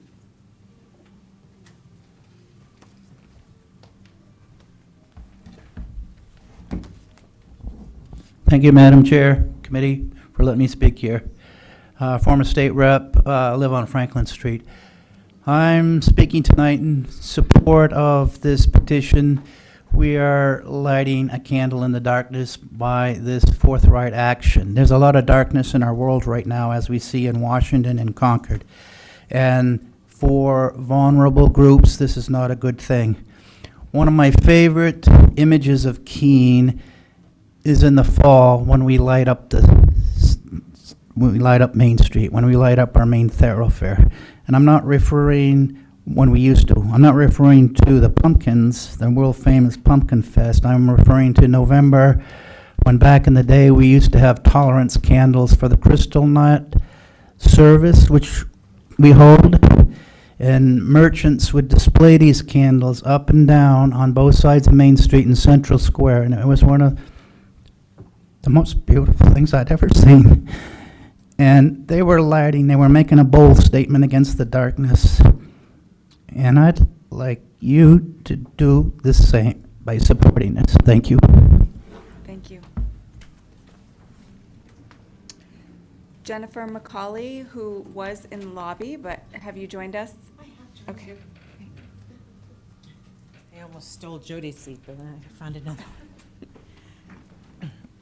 Jennifer McCauley. I live here on Paco Avenue in Keene. Thank you for having me speak today, and to the committee, I just want to say I've always told my kids that every person deserves safety and fairness, and that we should stand up for our neighbors even if it's hard or scary to do. Keene Pride is asking our community to acknowledge that queer and trans folks do not have safety or fairness everywhere, but that this community will stand up for all of us. There are some people in our state and country who are actively working against queer folks in order to divide us and grab power. Affirming Keene Pride's request and petition may feel hard, but as leaders, you are called to do hard things.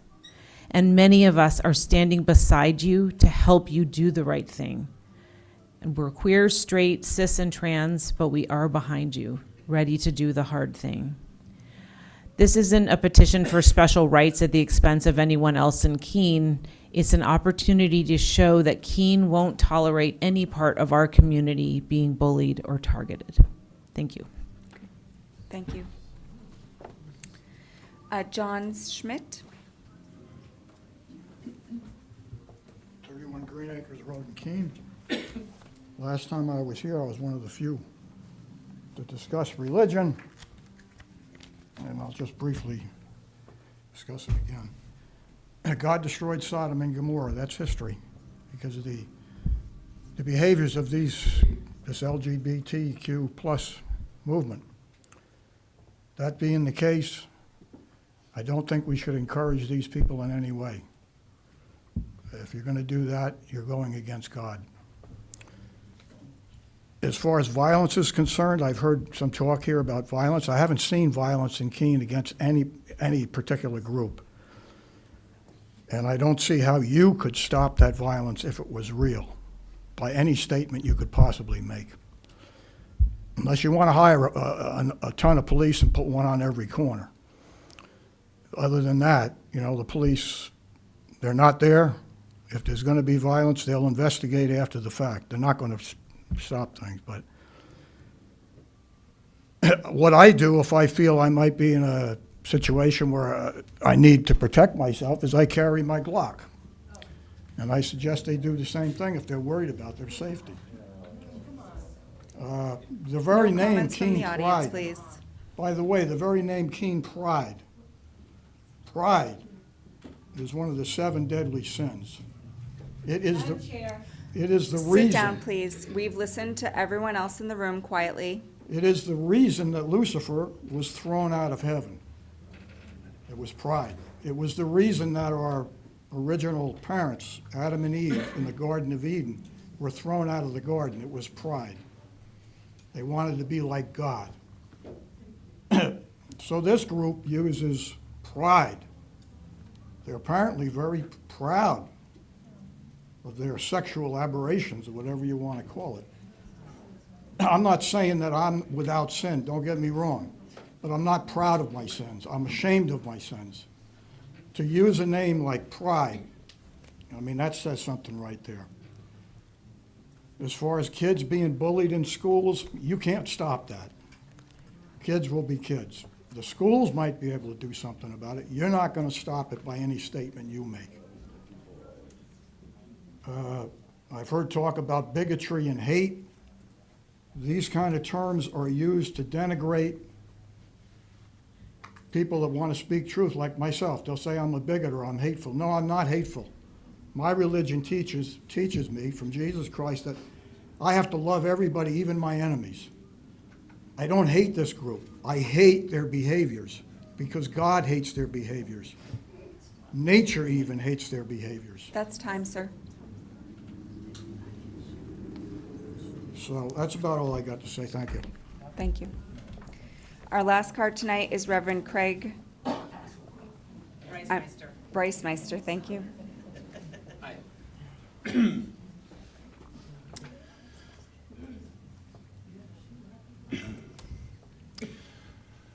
Good evening. I'm Reverend Craig Breismeister of Paco Avenue, and I have served Cheshire County churches for over a decade. I stand to speak in favor of the sanctuary designation from a religious perspective and as a Christian minister. The Christians who have big pulpits in the ears of legislators appear to have forgotten the heart of Christianity, which is love of neighbor. I'm very concerned about the current political climate that is increasingly hostile to the LGBTIA community. So I call upon this body to deliberate with a love of neighbor, with compassion, grace, and a servant's heart. Thank you. Thank you. So that wraps up all of the people who have identified that they'd like to speak. Is there anyone else in the audience that would like to come forward? Come forward.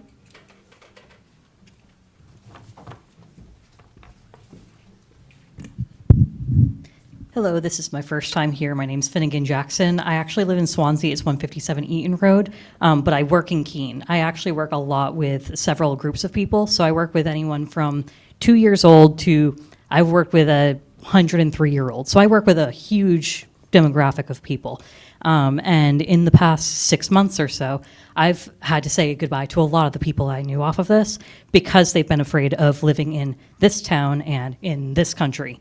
I have seen a couple people move back here, but I have not seen very many people that have left come back, nor do they want to come back. They're afraid. So I see that on a day-to-day basis. I hear several patients that are very straight, very they're married to the opposite gender, and they show how much they're afraid. So we're not the only ones on our side. The whole country's afraid. The whole country's divided, and everyone's not sure what to do. So I just wanted to kind of mention, because I think that perspective was also, kind of a little bit needed as well, is that I see a lot of people leaving because they're afraid. If we want this town to be a little bit more supported, then we want to encourage that. So I just wanted to bring that up. Great. Thank you. Thank you. I think I saw another hand in the back. Yep.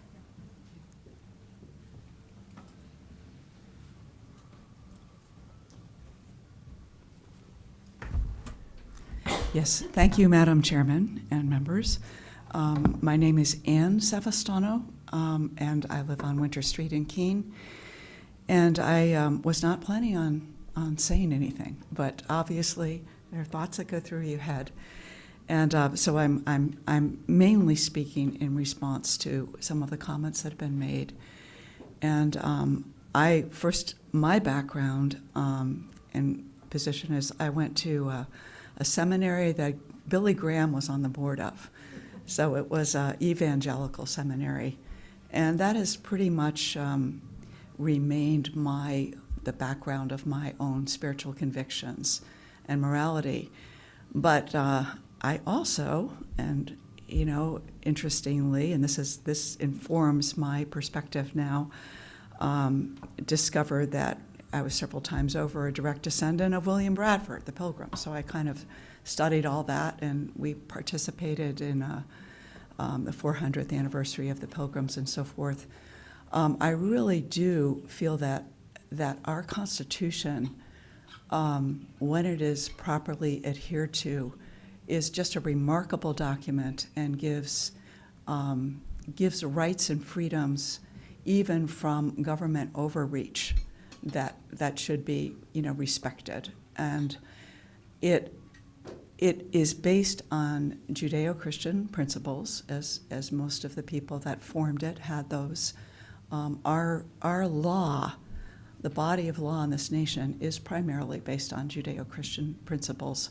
But part of that uniquely is not prescribing certain religious beliefs. Rather, it guarantees religious freedom. And it also guarantees freedom of speech. So I think that, looking back over some of the history of our nation, which is so unique, I see civil discourse and respect. I see respect for individuals. We're not a socialist. It's not about the state being our God and collective, what's good for the collective.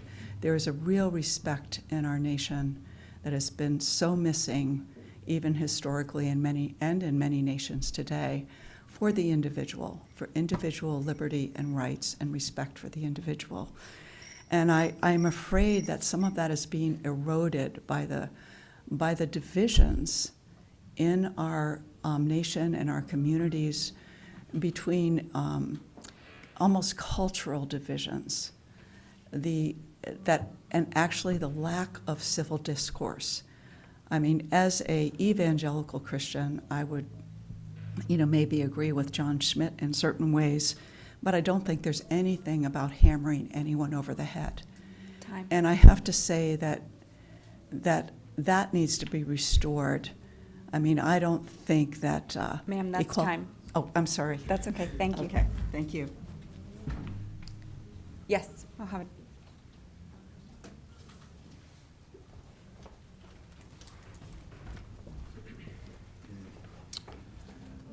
Thank you, Madam Chair and the committee. My name is Mohammed Saleh, and I live in Keene. I didn't plan on speaking, but I felt compelled that I should speak. Because if I go home and my children ask me, why are you late? I have to tell them what I was doing. And they'll ask me, did you take a position? And I could not tell them that no, I was silent. There are moments where we have to take a strong position, even if it's inconvenient. And this is a moment like that. I understand it's a political issue. There are a lot of pressure for Concord and all sorts of maybe it can have economic consequence for the city. And all that being said, I think we have to look deep in our heart and say, do we stand for what is right and stand with the oppressed and the people who are feeling vulnerable and feeling afraid? And I come from a culture, that's our country. I'm an immigrant, as you can tell, where all the minority rights are not necessarily enshrined. And I became a citizen about 30 years ago. And I love this country because this country gave me the promise that everybody is equally protected and nobody is afraid.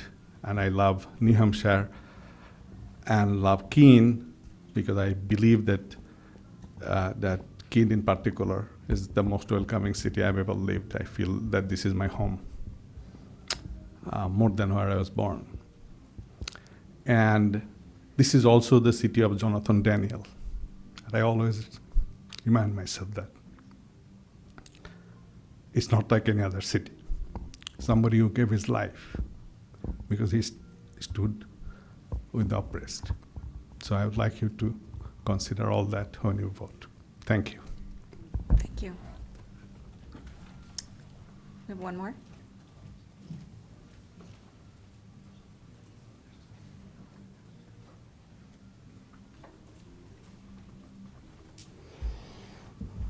Good evening. My name is Derek Scalia, Keene.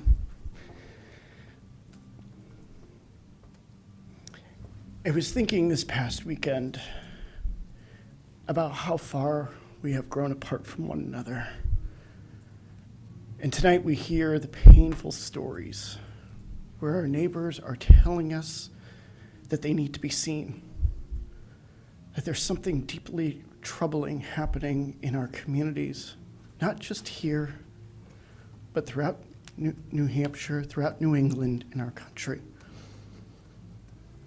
When my neighbor cries out for help, I have a moral obligation to at least hear them.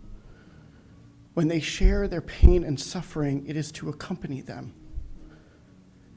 I can do that as a citizen. I can do that as a deep person of faith. But I expect my government to also acknowledge that there is pain and suffering that is happening in here. A government that is effective is a place where people can share their pain and suffering and expect that the government at least hear them. It is a place in which there can be at least a sense of justice, a sense of purpose, a sense of resolve, that their humanity is seen and acknowledged. We have affirmed that again and again in this community. I know you have. I've seen you do it in beautiful ways. I'm excited to accompany you that in this next journey again, as we affirm that this is a place where people can be seen, they're valued, and they're respected. And when they share their pain and their suffering, we will hear it and we will accompany them. Thank you. Thank you. Do we have anyone else? Yes, sir.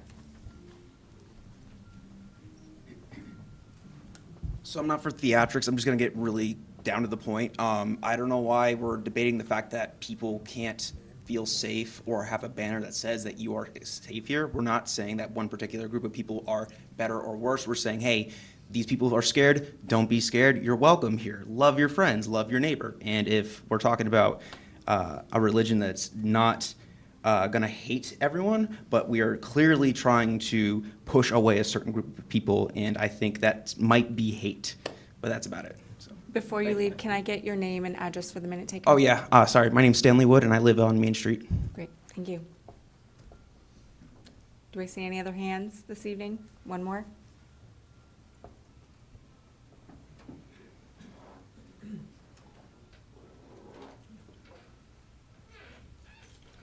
Thank you. I'm extremely nervous, just wanted to tell you. That's okay. My name is Linda Chmielewski. I live in Keene. I just wanted to say that people who oppose, apparently, or say there's nothing to be worried about or haven't been seen abuse, they don't know because they're not in this situation. And it's a shame that they're not open to other people's way of life. You can't help it. You're born this way. That's all. Thank you. Anyone else? Yes, sir.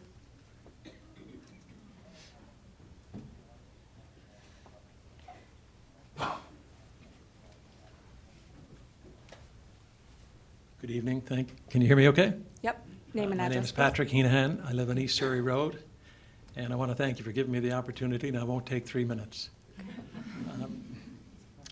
Just want to share a quick anecdote. I had a call last week from my son who lives in Copenhagen. He was upset. He called, and he's very scared in Copenhagen, very friendly country. He's not scared about Copenhagen. He's scared about his parents living in the United States. My son is gay, and it doesn't matter. He is my son. And all the people who've spoken here tonight are the sons and daughters and children of other people. He is my son. And I spoke with him for half an hour, and I listened. And he's afraid to come home to visit his family. He's my son. And what we're talking about here, or what I'm talking about here, I've heard it said that we're going to elevate other people. I have 5 children. One of my children is gay. And when he has elevated me, he has taught me understanding. He's given me an insight into my world, my family, my neighbors, that I'd never have. He is a gift. He is a blessing. So if I'm elevating a group of individuals here, that's what I'm supposed to do. And once they're elevated, you know what? They're going to reach out and bring me up. What's wrong with that? My son is my son, and he's afraid to visit home. And his home is Keene, New Hampshire. And I want him to be able to visit. And these are my neighbors. And I don't know about religion a whole lot. When people ask me, I say I'm a Roman Catholic, R-O-A-M-I-N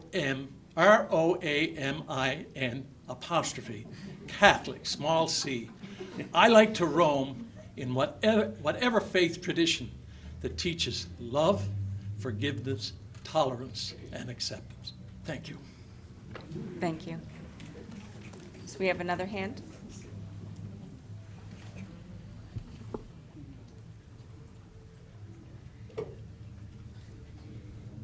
Hello.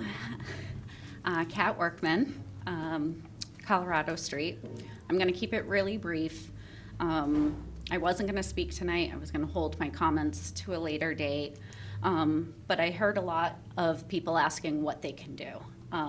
And I challenge people to do a couple of things. There is a It's called the Rydell Homophobia Scale. It was created by Dr. Dorothy Rydell, who's a psychologist. And there's 4 levels. I won't read off all the definitions, but I do think it's important for people to get a better context of just the issue at hand. There's 4 levels of homophobic attitude, and that's repulsion, pity, tolerance, and acceptance. And then there's 4 positive levels of attitude, and that's support, admiration, appreciation, and nurturance. We need to get to the nurturance part. That's the goal, right? That's what the council said in 2021 with their statement of inclusion. And then lastly, over the course of the weekend, I have a favorite book here that I've read. It's called I Promised I Would Tell. I also encourage everyone, it's only $9.99. You can buy it online. It's 100 pages, so it's a low threshold ask. But there are a lot of parallels in it of what's happened then and what is happening now. So a little bit of education. Please educate yourself. Thank you. Thank you. Anyone else? Okay. All right, I'm going to close the public comment portion of this conversation for right now, and I'm going to look to my committee to start a conversation here about the letter that was sent in to us as a communication and how we might handle that and what we think our actionable steps might be moving forward. Does anyone want to get us started? Councilor Haas? Thank you, Madam Chair. Just so everybody understands, at the end of the day, we got to do some process here. And we have this letter that's been submitted to us to say something, but I think the content of that letter has somewhat changed over the course of this evening. So we have to do some sausage making to figure out what our next steps could be. And there's a variety of them. It could be to ask for a different letter to be submitted. It could be to ask for us to put it on informational only and wait for other information to come through. It could be for us to say, no, let's send this up as it is. My sense is that that last one is not the direction we're going to go, but I'm looking forward to working through process. And I just want to, many people here tonight, it's the first time you've come out and stood up to speak for your values. And what a wonderful comment that is. And our values differ based on our backgrounds and our upbringing, but it's so great that everybody can stand and say what they believe. And yeah, we disagree. I disagree with the music that's driving me nuts outside now. I can't hear half of it, but so be it. It's okay. You should put the 3-minute timer on me. I want to thank Adam for his work, and the events and the wonderful atmosphere that Pride brings to this community is fantastic, as demonstrated by the Pride Festival that's coming up in September. And I expect to see everybody there if you believe what you were saying. That's a great place where we can show our true support for the Pride community. I want to thank Ann Farrington for the letter she read, because it's hard to remember that. I think, Ann, you were second tonight or something like that. You started out with a values statement. You started out with saying something that most everybody in this room is going to agree with. You talked about dignity and respect and all of those things. Those are things that we can all agree on and come together over. And I'm hoping we can, through further conversations, develop something along those lines of shared values. But that's not the real issue here, is we have a group that's under attack from our governments. And that's where whether we agree with that group or disagree with it, we need to stand up and support for that group. And that support may be just coming to the Pride Festival and spending all the money you can and showing your support in that fashion, or it may be something of a document that comes out of this committee tonight. I'm not sure we're going to get to that level of having something that we can, get our arms around and say, yes, we support this. But the idea that our government is attacking a specific group, groups get attacked all the time by other groups, and that's not right, and we should work on that too. But when our government attacks a group, that's when we need to stand up for it. So, sorry, it was a little soapbox, a little bit of process that we have to go to. I'll look to my learned colleagues here, all of them, to guide us through getting the process done. Thank you. Thank you, Counselor. I also really want to applaud the audience this evening. I know that this is a hard conversation and that we have different perspectives in the room, and we were very respectful of each other's opinions, and I really appreciate that. It allows us to have a good, healthy conversation and try to get to a result that we can all be proud of at the end of this. Councillor Williams, did you want to add? Yeah, thanks you for everyone who came out today. I appreciate it. Just by way of sharing a brief story, back at my first job, detasseling corn in Wisconsin, I used to get beat up on a regular basis for being gay, and I'm not even gay. I said, I don't think there's anything wrong with being gay, so I got a label on me, and people were kicking my butt for a good couple weeks before I told someone I'm not really gay, and it stopped. So that violence exists. I've seen it. I understand. People have experienced it a lot more than I have, and it's really deeply regrettable. And we have to ask ourselves, where does that come from? And I think it comes from the values of the community. And if it's a community with homophobic values, you're going to get kids beating up their coworkers because they think that's the right thing to do. But if a community can make a statement that says, no, we value these people, we understand that not to raise them above anyone else, but to say that we recognize that they are under threat in a way that most other people aren't. I think that's very important. When people, when any group comes to a government or to say that they feel that they're in danger, it's our job as the government to respond to that. And so I think we should.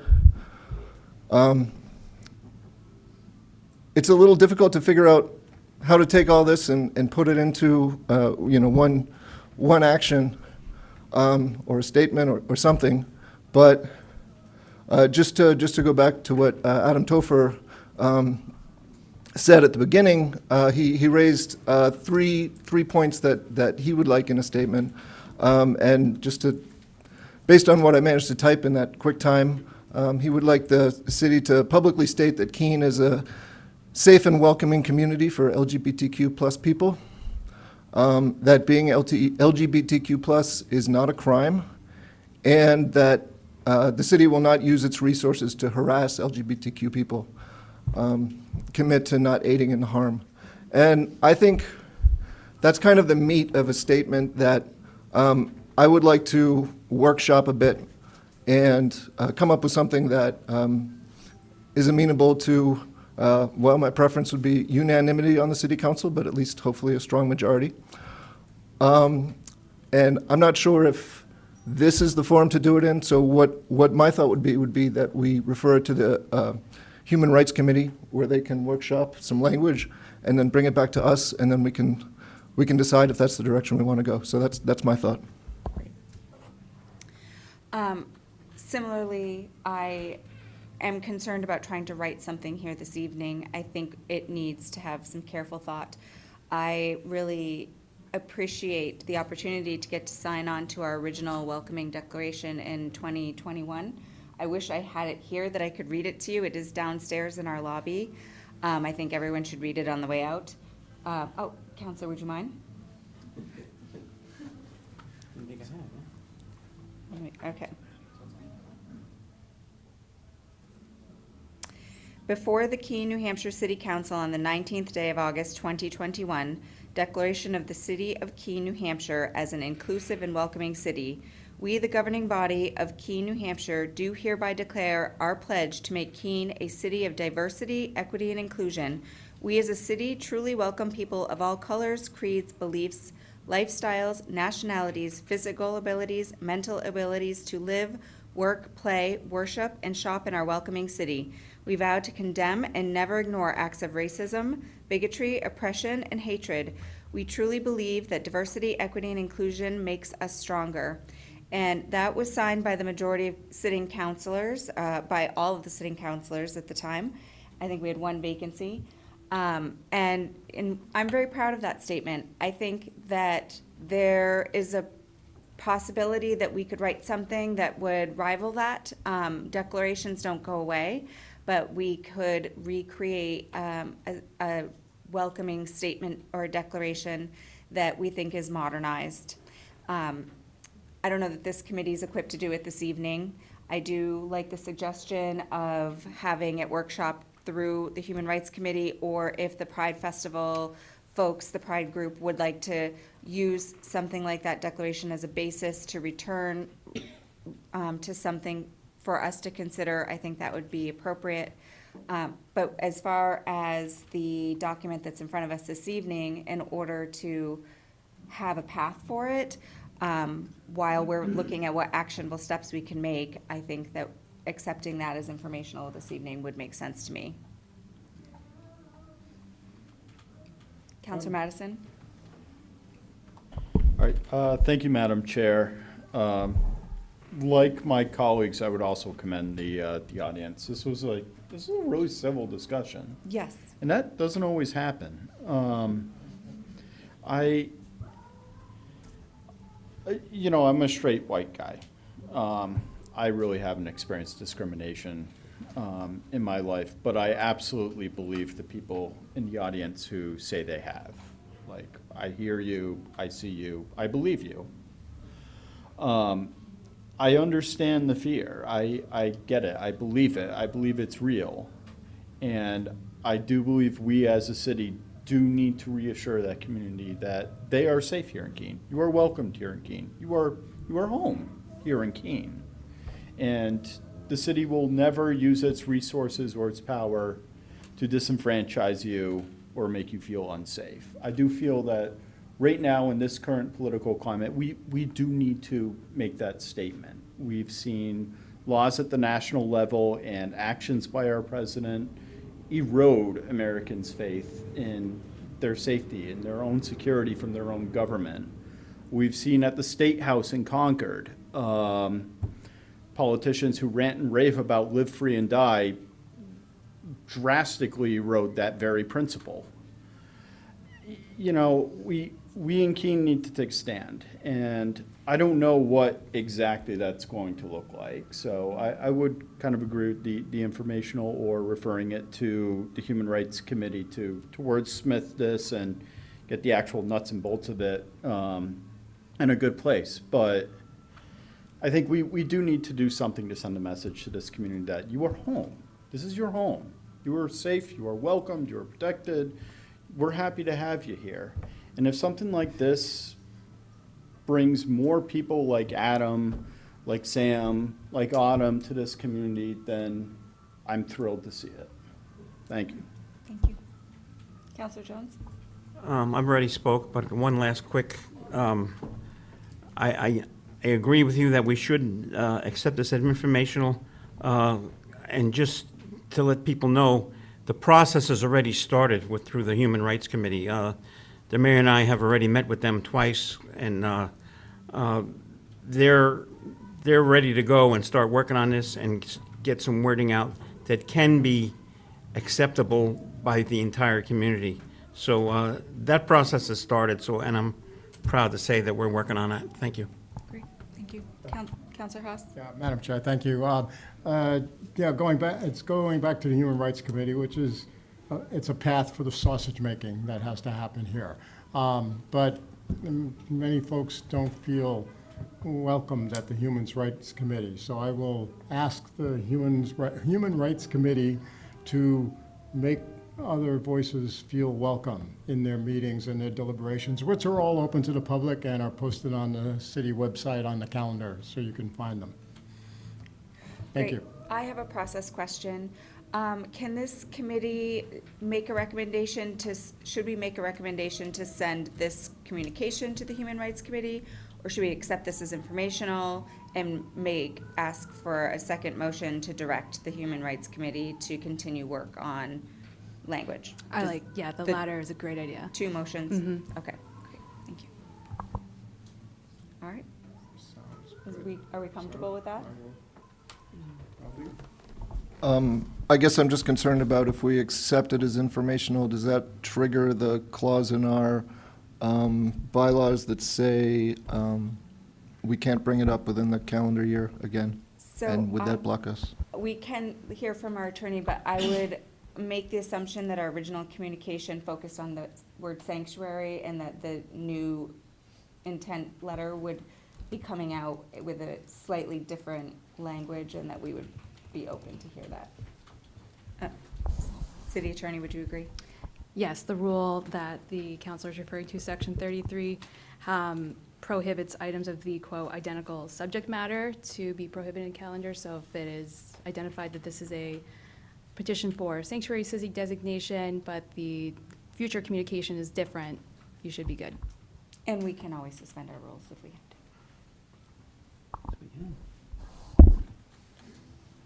Anyone else? Counselor Haas? I move to accept the letter before us as informational. Second. I have a motion by Counselor Haas, seconded by Counselor Madison. Any questions on that motion? All in favor? And that's unanimous. And then, are you prepared for a second motion, Counselor Haas? You'll have to I'll draft try. it on the fly. I can do that. Thank you, Madam Chair. I move that the Human Rights Committee be directed to work with the concerned parties to draft a statement recognizing the community, the LGBTQTIA+ community, and assuring dignity and, what was the other word?